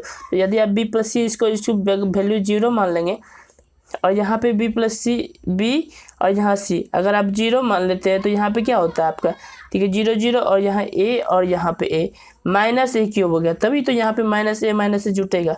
तो इस कंडीशन से ये भी होगा। बाय ऑप्शन चेक कीजिएगा तो देखिए ये ऑप्शन सेटिस्फाइड ही नहीं होगा, क्योंकि यहाँ पे 3 है तो ये क्वेश्चन तो सेटिस्फाइड होगा ही नहीं, ये भी क्वेश्चन सेटिस्फाइड होगा नहीं। तो आप यहाँ से इसको चेक कर सकते थे, इसको भी चेक करते। देखिए यहाँ पे ये माइनस नहीं आ रहा था, ये ए और ये ए प्लस में आ रहा था, ये क्वेश्चन भी सेटिस्फाइड ना होता। यहाँ पे आपको चेक करना था बाय ऑप्शन से। तो इस तरह से प्रश्न को ऐसे सॉल्व करते हैं। चलिए नेक्स्ट प्रश्न की तरफ चलते हैं। देखिए ये प्रश्न क्या है, बोला क्या इसका और इसका मध्य अनुपात तथा ये x है और ये y का इनका तृतीय अनुपात हो तो 2x y का बराबर मान होगा। तो आप क्या कीजिए कि अगर मध्य अनुपात निकालने के लिए क्या करते हैं, सिंपल सा है कि इन दोनों का रूट अंडर कर दीजिए। तो जब इसका रूट अंडर करते हैं तो क्या होता है 102.8 बाई 64.8। तो यदि इसका हम पॉइंट उड़ा दिए तो यहाँ 10, इसका भी पॉइंट उड़ा दिए तो यहाँ 10। देखिए आप क्या कीजिए 1/10 को बाहर निकाल लीजिए और क्या कीजिए फिर देखिए अब इसको आप तोड़ सकते हैं, अंदर वाले को तोड़िएगा तो क्या होगा, देखिए 2 × 64। उसी तरह फिर आप गुना कर लीजिए तो यहाँ पे क्या होगा 2 × 324। ठीक है 324 किसका होता है 18 का होता है। 2 इधर भी हो गया तो 4 का 2 निकल जाएगा और 64 का क्या होता है 8 होता है। तो आपका बाहर क्या आ जाएगा सब मिला के, यहाँ पे देखिए तो यहाँ पे आप देखिए तो 1/10 और यहाँ पे क्या आ रहा है 4 आ जा रहा है, नहीं 2 का तो 2 ही आ रहा है, 2 और 8 और 18 यही ना आया। तो आप यहाँ पे इसको लिख लीजिए एक बार क्या आया था, आप ध्यान में रखिएगा, मैं साफ साफ लिख दे रहा हूँ यहाँ पे दूसरा बार। क्या आया था आपका 2 × 8 × 18/10, ये किसका था इसका मध्य अनुपात। अब देखिए क्या बोला है कि इसमें 2x से गुना भी कर सकते हैं यहाँ पे, क्यों, क्योंकि यहाँ देखिए 2 इससे गुना करने बोला तो 2 से इसे गुना भी कर दिए। अब यहाँ पे रेशियो के लिए बराबर कर दिए, y का वैल्यू निकाल लेते हैं। यदि y का वैल्यू निकालिएगा तो यहाँ पे देखिए तृतीय अनुपात है। तृतीय अनुपात का मतलब क्या होता है कि ऊपर वाला का यानी 57.6 बाय 3 8.4। यदि आप पॉइंट उड़ा दीजिएगा तो यहाँ पे एक 0 आ जाएगा। अब इसको यदि आप सॉल्व कीजिएगा तो देखिए अब इसको और इसको आपको सॉल्व करना है, यानी इन दोनों को आप यहाँ से बराबर कर लीजिए। बराबर कीजिएगा देखिए 1 0 यहाँ से 1 0 यहाँ से कट गया, बाकी आप यहाँ से भी और आगे भी कटा सकते हैं। यदि आप इसको टोटल कटाइएगा तो देखिए ये आ रहा है आपका 2, ऐसे देखिए 2 8 आ जाएगा, यहाँ पे 3 आ जाएगा, सॉरी यह 2 होगा। अब यदि इसको आप सॉल्व कीजिएगा तो देखिए यहाँ पर टोटल सॉल्व करके यहाँ पे आ जाएगा आपका 2:3 और 2:3 आपका आंसर आ जाएगा। बस थोड़ा सा कैलकुलेटिव था, आप सभी कैलकुलेशन अच्छा होगा तो ये प्रश्न आराम से सॉल्व कर सकते थे। चलिए नेक्स्ट प्रश्न की तरफ चलते हैं। ध्यान से समझिए, यहाँ पे बोला पहली 4 संख्या का औसत 5वीं संख्या का 3 गुना है। देखिए पहली 4 संख्या का औसत 5वीं संख्या का 5 गुना है, 3 गुना है। तो हम अगर मान लेते हैं कि 5वीं संख्या, यहाँ पे आप 5वीं संख्या मान लीजिए, तो यदि 5वीं संख्या x मान लेते हैं तो पहली संख्या का कितना है, पहली 4 संख्या का औसत 5वीं संख्या का 3 गुना है, यानी 5वीं संख्या का यहाँ पे क्या हो गया 4 संख्या का औसत, 4 संख्या का औसत, तो यहाँ पे क्या हो गया 3 गुना हो गया, 3x हो गया। अब आप समझिए ये औसत है तो नंबर क्या होगा, नंबर 4 से गुना कर देंगे, यानी ये नंबर 12x रहा होगा। अब देखिए यहाँ पे 5 संख्या का औसत दिया हुआ इतना, तो 5 संख्या का औसत इतना दिया तो नंबर क्या होगा, तो आप सिंपल से कर सकते हैं 85 × 8 × 5, यानी आप इसको वैल्यू निकाले तो कितना आ गया आपका, इसको गुना कीजिए तो कितना आ गया 429 आ गया। अब क्या करेंगे 12x तो 4 संख्या था और 5वीं संख्या को x माने थे तो ये संख्या क्या हो गया अब 13x हो गई। 13x बराबर अगर हम 429 निकालें तो x का वैल्यू यहाँ से निकाल सकते हैं। देखिए 13 एकम 13 बचा कितना 3, 39, यहाँ से तो 3 और 3 33 आंसर आ गया आपका। आराम से सॉल्व कर सकते थे। चलिए नेक्स्ट प्रश्न की तरफ चलते हैं। यहाँ पे देखिए प्रश्न क्या है, फिर से DI का प्रश्न है। कंपनी A और B द्वारा 2015 और 18 में भर्ती की गई कुल इंजीनियरों की संख्या कंपनी C और D द्वारा 2014 और 18 में भर्ती की गई कुल इंजीनियरों की संख्या का अनुपात क्या है। तो यहाँ ध्यान से देखिए कंपनी A का 2015 और B का 2018। A का 2015 यानी 132 और फिर क्या है D का डी का सॉरी बी का क्या है 18, तो बी का है 18 यानी 112, यानी इन दोनों को आप जोड़ दीजिए 1 1 2, तो कितना है 4 4 2, यानी ये आ गया। अब फिर बोला क्या कंपनी सी और डी द्वारा, कंपनी सी का कितना है दोस्तों, और डी का क्या है, कंपनी सी का है आपका 2014, कंपनी सी है आपका 14 का है क्या 85, और कंपनी डी का कौन सा है 2018 125, यानी आप इन दोनों को जोड़ दीजिए तो कितना होगा 8 2 10 1 11, और यहाँ क्या है आपका 2। तो अब इन दोनों का क्या है रेशियो निकालने बोल रहा है। रेशियो तो देखिए यहाँ से कटा दीजिएगा तो अब क्या आ जाएगा आपका लगभग रेशियो आ जाएगा 17:14, आप कटा के देख लीजिएगा आंसर यही आएगा 14:17। सिंपल सा था, आराम से सॉल्व कर सकते थे। चलिए नेक्स्ट प्रश्न की तरफ। नेक्स्ट प्रश्न क्या है, देखिए ये सिंपल सा प्रश्न है। क्या है, यदि त्रिभुज ABC में AC AL BC L पर लंब है, DEF और DME बिंदु पर लंब है, तो क्षेत्रफल ये दिया हुआ है। तो हम सभी जानते हैं कि क्षेत्रफल अगर ये दिया है 9:25, तो हम क्या करेंगे सीधा इसका अंडर रूट निकाल लेते हैं। अगर नंबर निकालना हो तो ये क्या होगा 3/25, और ये इसी दोनों का तो मान होता है। तो आप क्या कर दीजिए कंपोनेंडो डिविडेंडो लगा लीजिए, सॉरी आप 5 हो जाएगा, कंपोनेंडो डिविडेंडो लगा लीजिए, तो ऊपर क्या हो जाएगा 5 + 3 और नीचे हो जाएगा 5 - 3। सिंपल से 5 + 3 8 हो गया, और 5 - 3 कितना हो गया 2 हो गया। जब इसको कटाई तो आंसर क्या आ गया 4। कौन सा ऑप्शन में, ये ऑप्शन। सिंपल सा था, आराम से सॉल्व कर सकते थे। चलिए यदि आपका प्रॉपर्टी याद रहता तो चलिए नेक्स्ट प्रश्न की तरफ चलते हैं।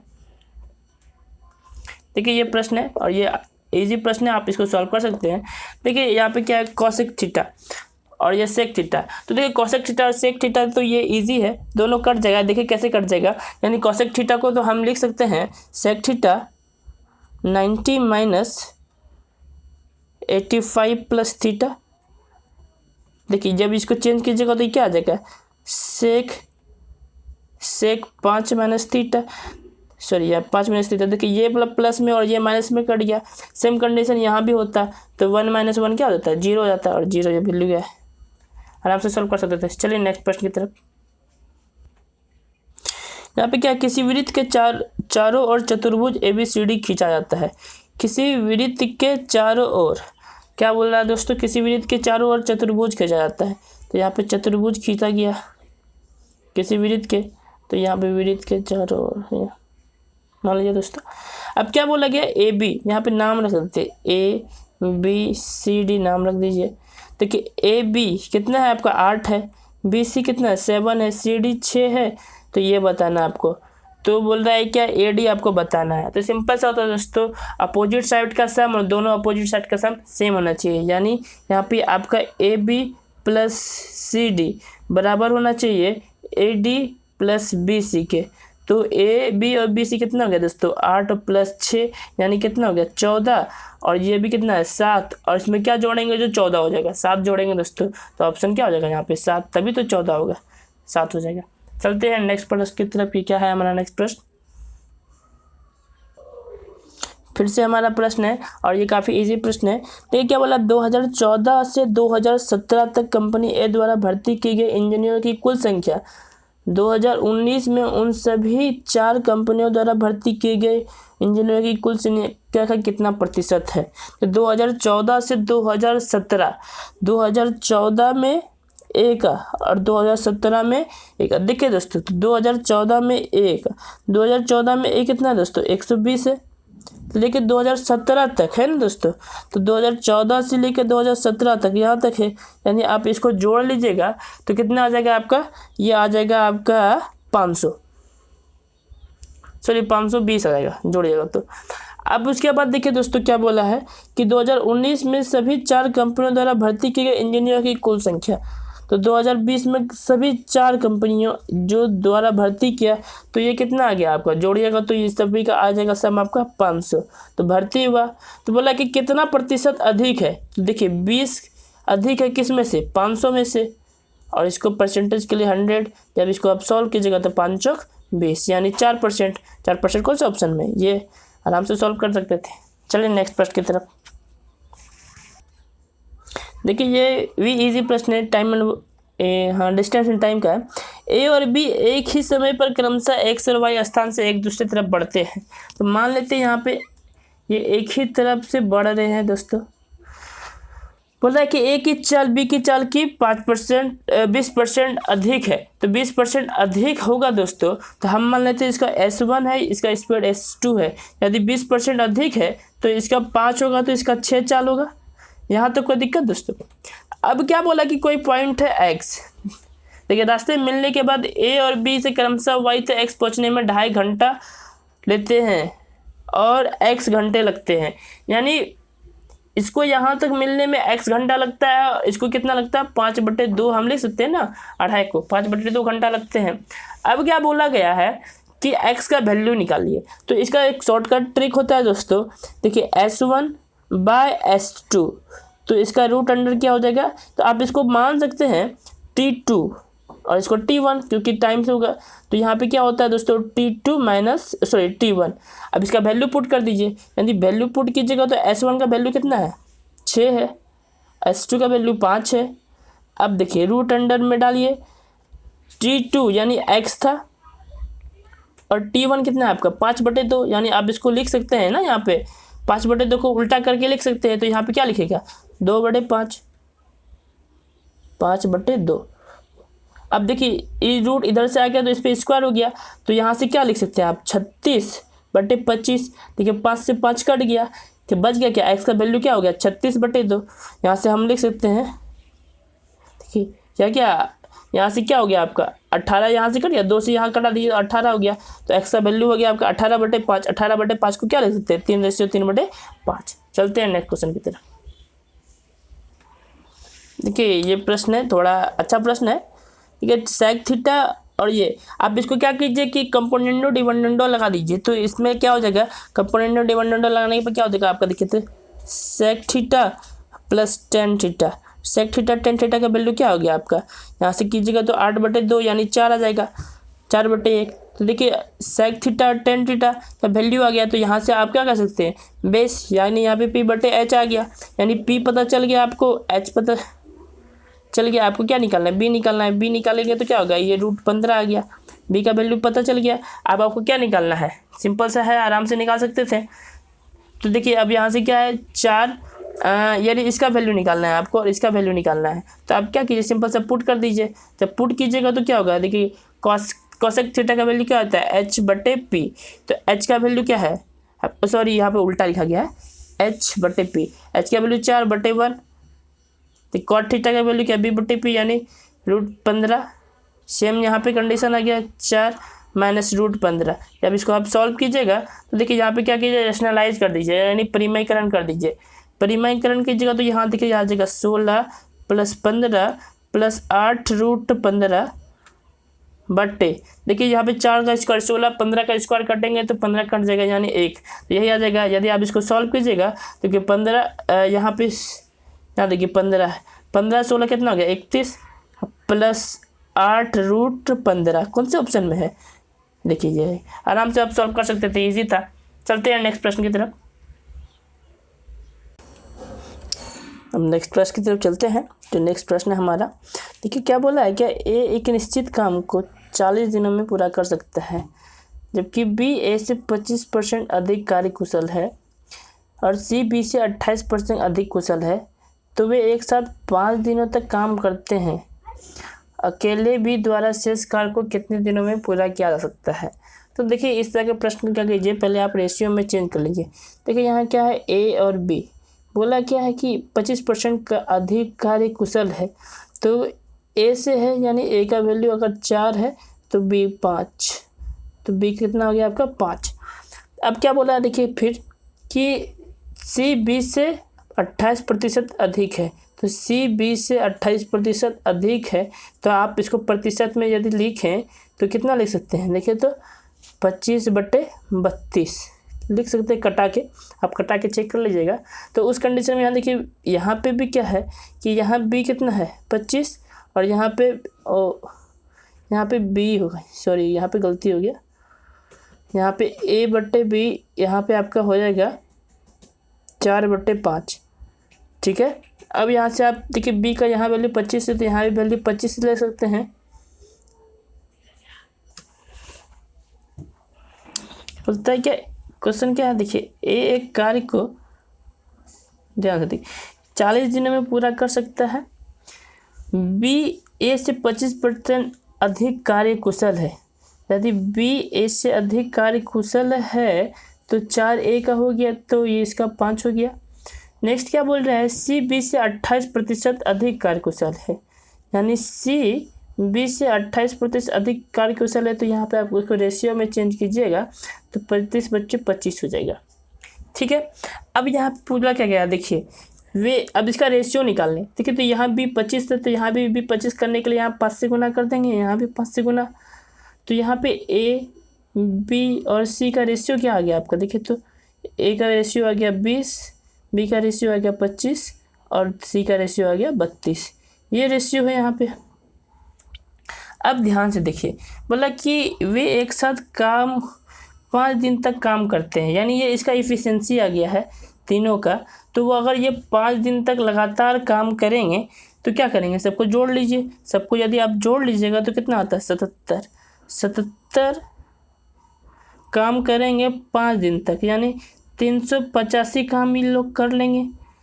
अब ध्यान से देखिए क्या बात है कि ये बोला है क्या, टोटल काम निकालना होगा, तो बी अकेले कितने दिन में काम करेगा शेष कार्य को, तो ए 40 दिन का काम कर रहा है, तो अगर ए का टोटल काम निकाले तो यहाँ से निकाल सकते हैं 40 गुना 20, क्योंकि ए का एफिशिएंसी 20 है, तो यहाँ पे कितना 800 काम था टोटल, 800 काम में 385 काम तो इन दोनों ने कर लिया, तो 385 इसमें से माइनस कर देंगे तो कितना हो जाएगा, देखिए तो 10 में 5 गया 5, यहाँ 9 में 8 गया 1, यहाँ बचा 7 में 3 गया 5, यानी 515 काम बचा। और 515 काम को बी द्वारा कितने दिन में किया जाएगा, तो बी कितना काम करता है एक दिन में, तो 25, तो यहाँ 25 से डिवाइड दे देंगे, तब इसको कटा लीजिएगा, तो कटाइएगा तो क्या होगा, देखिए 5 से कटाए तो 25, यहाँ कटाइए तो कितना हो गया, 5 से कटाए तो 5 कम 5 0 और 5। अब और इसको कटा सकते हैं, सॉरी यहाँ पे 3 हो गया 15 है ना। अब इसको जब कीजिएगा तो कितना आ जाएगा 16 इंटू, हाँ तो यहाँ पे आप इसका क्या 16 3/5, तो 16 3/5 कौन सा ऑप्शन में, यहाँ देखिए 16 3/5, यहाँ हम कलर चेंज कर लेते हैं एक बार, तो 16 3/5 यहाँ आंसर देखिए 16 3/5, इस तरह से आराम से बना सकते थे। चलिए नेक्स्ट प्रश्न की तरफ देखिए, ये प्रश्न क्या है, एक डीलर किसी वस्तु का मूल्य क्रय मूल्य से 40% ज़्यादा अंकित करता है। 40% को आप क्या लिख सकते हैं, देखिए 40% का अगर परसेंटेज निकालें तो आप क्या लिख सकते हैं, देखिए 20% को हम क्या लिखते हैं 1/5, 40% को क्या लिख सकते हैं 2/5, यानी आप 5 रुपया यदि वो अंकित करता था तो अब कितना कर रहा है 7 रुपया। ठीक है यहाँ तक।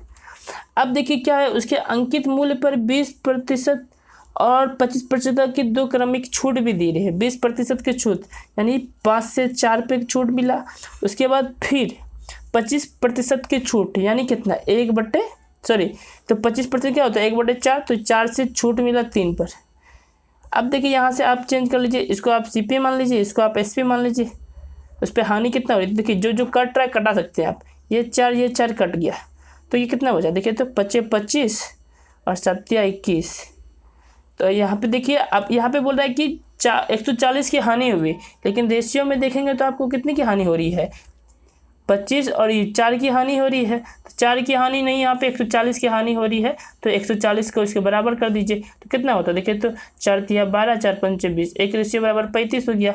तो यहाँ पे बोला है क्या, तो वस्तु का क्रय मूल्य बताइए, तो क्रय मूल्य बताना है, क्रय मूल्य यहाँ पे 25 है, 25 को गुना कर लेंगे 35 से, क्योंकि एक रेशियो बराबर 35 है, तो 25 रेशियो बराबर क्या होगा 35 गुना 25, तो जब इसको गुना कीजिएगा तो कितना आ जाएगा 875। ये कौन सा ऑप्शन में, ये। चलते हैं नेक्स्ट प्रश्न की तरफ। नेक्स्ट प्रश्न क्या है, देखिए आप आराम से इस तरह के प्रश्न को सॉल्व कर सकते हैं। देखिए प्रश्न क्या बोल रहा है, बोला कि अनु किसी वस्तु का विक्रय मूल्य उसके उत्पादन की लागत से 25% अधिक निश्चित करता है। तो हम मान लेते हैं कि 100 रुपये पहले उत्पादन लगता था, 25% अधिक लग रहा है तो कितना लगेगा 125 लगेगा। यहाँ तक कोई दिक्कत। बोला यदि उसके उत्पादन लागत 20 20% बढ़ जाती है, यानी अब उसका पहले उत्पादन 100 होता था, 20% बढ़ गया तो 120 हो रहा है, तो उसका विक्रय मूल्य, यानी ये विक्रय है ना, SP यही है, तो इसके उसका विक्रय मूल्य 10% बढ़ जाता है। यदि इसका 10% करेंगे तो आपका कितना आ जाएगा, 137.5 आ जाएगा। तो क्वेश्चन फाइनली पूछा गया, देखिए उसका लाभ प्रतिशत बताइए, तो लाभ कितना हुआ, देखिए तो लाभ आपका कितना हो गया, यानी आप पहले 125 था, अब ये आ रहा है, तो लाभ आपका कितना हो रहा है, यहाँ पे 17.5 हो रहा है। अब किस में हो रहा है आपका, 120 में हो रहा है। उसके बाद 100% से करते हैं, यानी 100 से 100 कट गया, यानी जब इसको आप चेंज कीजिएगा तो ये आ जाएगा 14.6 आंसर। तो यहाँ पे 14.6 आराम से बना सकते थे, इजी प्रश्न था, 100 मान के बनाया कीजिए, काफ़ी इजी प्रश्न बन जाएगा। यदि आप सभी को वीडियो अच्छा लग रहा है तो लाइक ज़रूर करें, साथ ही हमारे चैनल पर नए हैं तो सब्सक्राइब जरूर करें, जिससे कि हमारी वीडियो की नोटिफिकेशन आपको मिलती रहे। चलते हैं नेक्स्ट प्रश्न की तरफ। यहाँ से क्वेश्चन क्या बन रहा है, देखिए, यानी AD इतना है तो आपको बताना परिमाप। देखिए यहाँ पे, तो यहाँ पे क्या है, सिंपल सा प्रश्न है, जब अविलंब पे जो डाला हुआ है तो इसका फॉर्मूला सीधा होता है, यहाँ देखिएगा √3/2 इंटू साइड बराबर यहाँ पे क्या हो जाएगा, 4√3। अब देखिए यहाँ से रूट कट गया, तो यहाँ पे साइड है, कितना आ गया आपका, साइड आ गया 8 आपका। अब यहाँ पे क्या पूछा है, समबाहु त्रिभुज है, तो इसका अगर हमको परिमाप निकालना है तो 3 से गुना कर देंगे, तो कितना आ जाएगा, 8×24, क्योंकि समबाहु त्रिभुज का क्या होता है, सभी भुजा बराबर होते हैं, तो यहाँ से 24 सेंटीमीटर आंसर। चलते हैं नेक्स्ट प्रश्न की तरफ। ये देखिए बोर्ड मास का प्रश्न है, ये इस तरह का प्रश्न को आप सॉल्व कीजिए। सबसे पहले किसका काम करते हैं, ऑफ का। यदि ऑफ का काम किए तो देखिए क्या कट गया, ये यहाँ से कट गया, 1/2 आ गया। अब 1/2 को यदि आप उल्टा कीजिएगा, क्योंकि गुना है तो उल्टा कीजिएगा तो क्या हो जाएगा, ये 2 ऊपर हो जाएगा, यानी क्या हो गया, ये 36 आ गया यहाँ पे। अब इस ब्रैकेट में आ जाइए, देखिए अब यहाँ से आप इस ब्रैकेट में भी आ सकते हैं, ठीक है, गुना है तो यहाँ से तो गुना होगा नहीं, तो यहाँ से कितना आ जाएगा आपका 9, और यहाँ पे 4 चक 16, 9/16। अब ये देखिए 2/3 है, 2/3 है, तो ये क्या होगा, ये उल्टा हो जाता है, क्योंकि ये यहाँ पे गुना है तो ये उल्टा हो जाएगा, तो यहाँ पे क्या हो जाएगा, ये 16 हो जाएगा और यहाँ पे 9 हो जाएगा। तो अब इसको गुना कीजिए, 16 दूनी 32 और 9 तिया 27, तो 32/27 हो जाएगा। अब देखिए मिडिल वाला टाइम को चेंज कीजिए, देखिए सबसे पहले किसका काम करेंगे, डिवाइड का। इसे डिवाइड का काम किए तो ये क्या हो जाएगा, 4 ऊपर चले जाएगा आपका, और ये 3 नीचे आ जाएगा, तो ये कितना आ गया, 4 दूनी 8, 3 तिया 9, तो यहाँ पे गुना आ गया क्या, 8/9। यहाँ तक तो कोई प्रॉब्लम नहीं होगा। और यहाँ पे फिर देखिए अब गुना भी है, तो यहाँ पे गुना भी 5/8 था, तो ये देखिए यहाँ से 8 तो कट जाता, तो बचता क्या, 5/9। तो यहाँ पे क्या बच गया, 36 गुना 5/9, और इधर क्या बचा था, यहाँ पे बचा था, यहाँ पे देखिए भाग है, भाग बचा था 32। यदि भाग को हम गुना में किए तो ये ऊपर जाएगा ना, तो ये हो गया 27/32। आराम से सॉल्व कर सकते थे। अब देखिए यहाँ से क्या हो गया, 9 तिया 27 कट गया, इधर से कट गया। अब इसको कटा तो 16 दूनी 32, ये हो गया, सॉरी 18 दूनी 36, ये 16 दूनी 32 और कटा सकते थे, तो देखिए यहाँ पे हो जाता 8, यहाँ पे हो जाता 9। और कोई कुछ कट रहा है क्या, नहीं कट रहा है, तो आप यहाँ से क्या कीजिए, देखिए सिंपल सा 9 बचे, देखिए यहाँ से 8 5 तिया 15, 15 नमा 135/8 हो जाता है। अब यदि इसको चेंज करते हैं फ्रैक्शन में तो ये 16 फ्रैक्शन 3/60 हो जाता है, तो ये ऑप्शन रहता है। सिंपल था, आप सॉल्व कर सकते थे। चलते हैं हम नेक्स्ट प्रश्न की तरफ।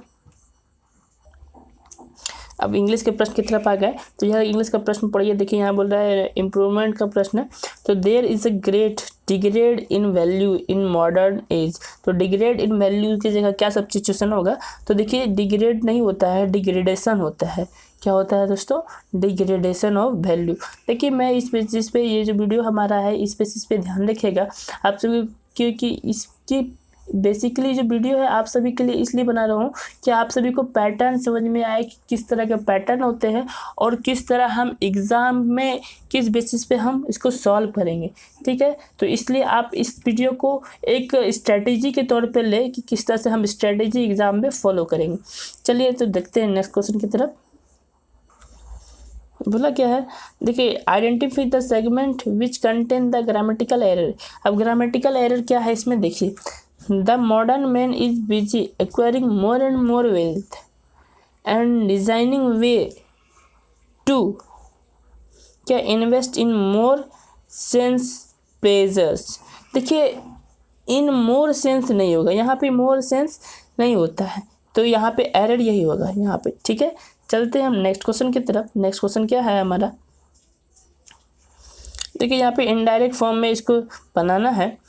तो क्या बोला, he said to me what are you doing. तो यहाँ पे देखिए क्या होगा, सेड है तो ही आस्क्ड मी। अब what was I doing, because the sentence is in past, इसलिए है क्योंकि सेंटेंस पास्ट में है तो सेंटेंस भी पास्ट में बनेगा। तो ये ऑप्शन नंबर 2 इसका सही होगा। चलिए आगे देखते हैं नेक्स्ट क्वेश्चन क्या है। देखिए क्या बोला है, antonyms of the given word. Hilarious, hilarious का मतलब होता है क्या, बहुत ज़्यादा दुखदाई। सॉरी यहाँ पे एंटोनिम्स है ना, तो एंटोनिम्स यहाँ पे हिलेरियस का मतलब होता है कि बहुत लाजवाब कह सकते हैं या सुखदाई। तो इसका एंटोनिम्स क्या होगा, दुख, यानी सैड का क्या होता है, दुख या उदास, है ना। तो यहाँ पे आप कह सकते हैं मैरी मतलब भी खुशी होता है, हैप्पी मतलब भी खुशी होता है, ब्लीथ मतलब भी खुशी होता है। चलते हैं नेक्स्ट क्वेश्चन की तरफ। यहाँ पे देखिए क्या है,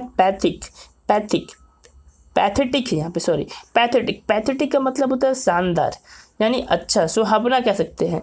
तो उस तरह से आप यहाँ पे पिटीफुल का मतलब भी होता है सुहावना। अब देखिए इनसिग्निफिकेंट, डल और क्यूरियस। देखिए डल का मतलब क्या होता है आपका कि धुंधला टाइप का, इनसिग्निफिकेंट का मतलब होता है अनावश्यक, और क्यूरियस का मतलब होता है कि आपका कि आप पे क्या क्षमता है। चलते हैं नेक्स्ट क्वेश्चन की तरफ। यहाँ पे एक फिल इन द ब्लैंक्स भरना है आपको, most appropriate word in the blanks. बोला it is an day to start your new business. यहाँ पे ऐसा क्या भराएगा, बोल रहा है कि यह एक अच्छा डे था न्यू बिजनेस स्टार्ट करने के लिए। तो यहाँ पे क्या होगा, ऑस्पियस। देखिए यहाँ ओकेजनल, तो ऑस्पियस मतलब यहाँ पे होता है क्या, बहुत शुभ। ठीक है, और यहाँ पे तो कोई इस पे एडजस्ट नहीं हो रहा है, इसलिए यहाँ पे ऑस्पियस। चलते हैं नेक्स्ट क्वेश्चन की तरफ। देखिए यहाँ पे मैंने ये बताया इसमें कि most appropriate meaning of idem phrases. Idem phrases का मीनिंग बताना है आपको। देखिए यहाँ पे क्या है, अ स्नेक इन द ग्रास। इसका मीनिंग क्या होता है कि आपका जो छुपा हुआ इनिमी हो, तो इस छुपा हुआ इनिमी क्या होगा, ए सीक्रेट इनिमी, हमारा दुश्मन, छुपा हुआ दुश्मन। तो यहाँ पे डिफ़िकल्ट टू फाइंड ये नहीं हो सकता है, गुड फ्रेंड, अच्छा दोस्त तो हो ही नहीं सकता। तो यहाँ पे सीक्रेट इनिमी। चलते हैं नेक्स्ट क्वेश्चन की तरफ कि नेक्स्ट क्वेश्चन क्या है। लेकिन यहाँ पे बोला है कि करेक्ट स्पेलिंग वर्ड, यहाँ पे रॉन्ग स्पेलिंग वर्ड को बताना है। देखिए फ्लैशी, एलिगेंट, प्रैक्टिकल और फ्लेक्सिबल। देखिए फ्लेक्सिबल भी सही है, फ्लैशिल भी सही है, एलिगेंट भी सही है। देखिए प्रैक्टिकल से का स्पेलिंग करेक्ट है, PRACTICLE नहीं होता है। ठीक है, चलते हैं नेक्स्ट क्वेश्चन की तरफ। यहाँ पे बोल रहा है क्या, select the most appropriate segment to substitute the underline segment of the given sentences, if no substitution required select no improvement.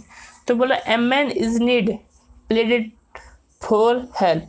बोल रहा है क्या, एक आदमी को ज़रूरत होती है हेल्प के लिए। तो यहाँ पे क्या है कि कोई भी इम्प्रूवमेंट इस कंडीशन से यहाँ सही नहीं है, तो यहाँ पे नो इम्प्रूवमेंट होगा। चलते हैं नेक्स्ट क्वेश्चन की तरफ।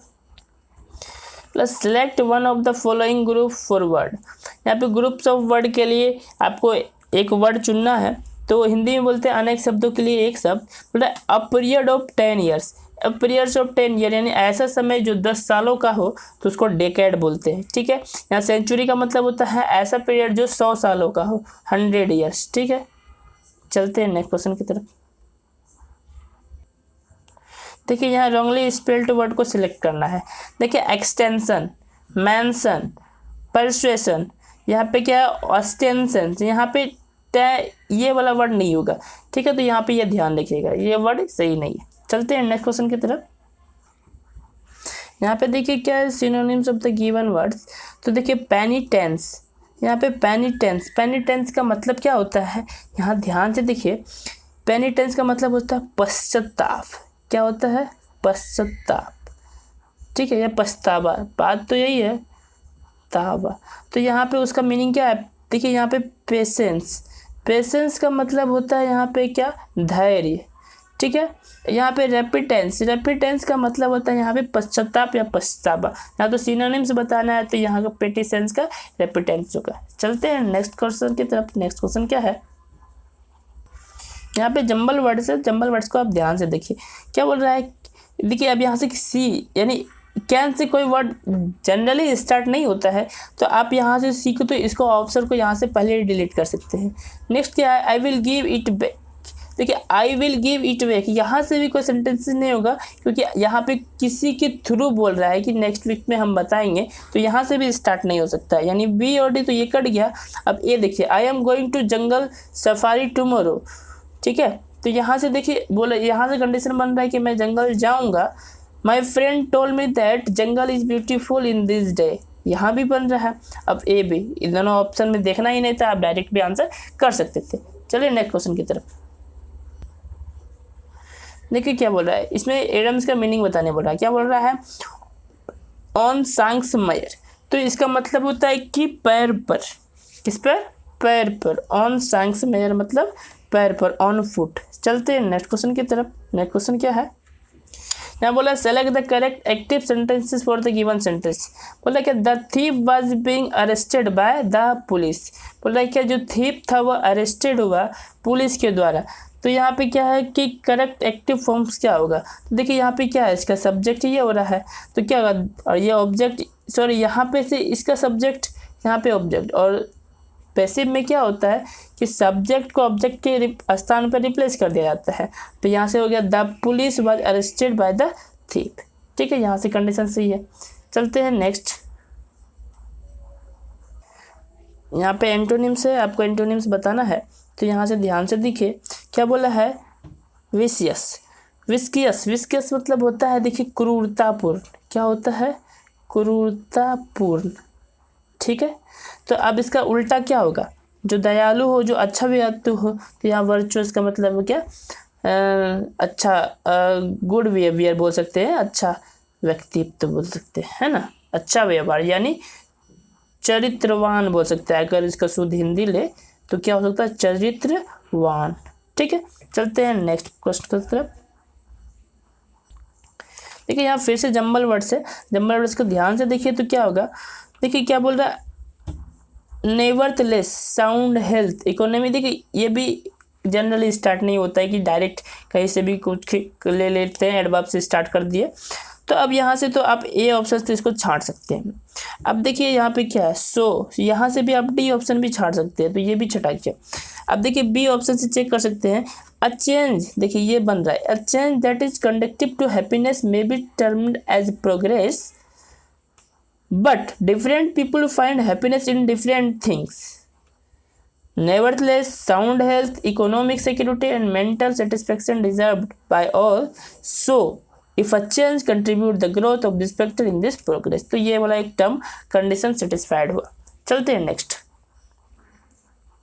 देखिए ग्रामेटिकल एरर से ये क्वेश्चन है, बोला the prime minister along with the other minister have left for America. देखिए हैव लेफ्ट नहीं होता यहाँ पे। ठीक है, क्या बोला, the prime minister along with other ministers. ठीक है, तो यहाँ पे हैव लेफ्ट नहीं होगा यहाँ पे। ठीक है, तो हैव लेफ्ट नहीं, हैज लेफ्ट और अमेरिका। ठीक है, तो यहाँ से कंडीशन, यहाँ पे ग्रामेटिकल एरर था। चलिए नेक्स्ट देखते हैं। देखिए क्या बोला है, select one word of the following groups of word. बोला one who lives his own country to settle in another. बोला कि ऐसा व्यक्ति जो अपने कंट्री को छोड़कर दूसरे कंट्री में रहने लगता है, उसे क्या बोलते हैं, एमिग्रेंट बोलते हैं। क्या बोलते हैं, एमिग्रेंट। और फॉरेनर किसको बोलते हैं, जो कि दूसरे कंट्री से आके हमारे यहाँ रहे, तो उसे हम क्या बोलते हैं, फॉरेनर्स। टूरिस्ट क्या होते हैं, जो घूमने जाते हैं, उसे टूरिस्ट बोलते हैं। और नेटिव का मतलब होता है जो यहाँ प्रॉपर तरीके से रहते हैं, जैसे एग्जांपल फॉर इंडिया में है और इंडिया में ही रहते हैं, तो उसे क्या बोलेंगे, वहाँ के नेटिव है। ठीक है, तो इस तरह से चलते हैं 24वां। इससे पहले कि यदि आपको दोस्तों वीडियो अच्छा लगा तो ज़रूर लाइक करें, साथ ही हमारे चैनल को सब्सक्राइब भी जरूर करें, जिससे कि आपको हमारी वीडियो नोटिफिकेशन मिलती रही और अपने प्रिपरेशन को बूस्ट कर सके। चलिए नेक्स्ट क्वेश्चन की तरफ। अब यहाँ देखिए लास्ट क्वेश्चन है हमारा, select the most appropriate word to fill in the blanks. देखिए बोल रहा है ही अ हीनियस क्राइम, बोल रहा है क्या उन्होंने, ही मतलब वह एक बहुत ही गंदा क्राइम किया, यानी बहुत ही हार्मफुल क्राइम किया। तो यहाँ पे क्या होगा, वह क्या क्या, तो कमिटेड, कमिटेड उन्होंने किया। मेड, कमिट, क्राइम मेड नहीं किया जाता, कभी बनाया नहीं जाता। ऑकवर्ड भी होता है कहीं कुछ। हैपेंड मतलब भी यहाँ होता है कुछ कारण, घटना, घटना, लेकिन जो क्राइम होता है उसे करना होता है। तो कमिटेड मतलब यहाँ पे मोस्ट अप्रोप्रिएट मीनिंग है। ठीक है दोस्तों, तो ये हमारे थे आज के 100 क्वेश्चन।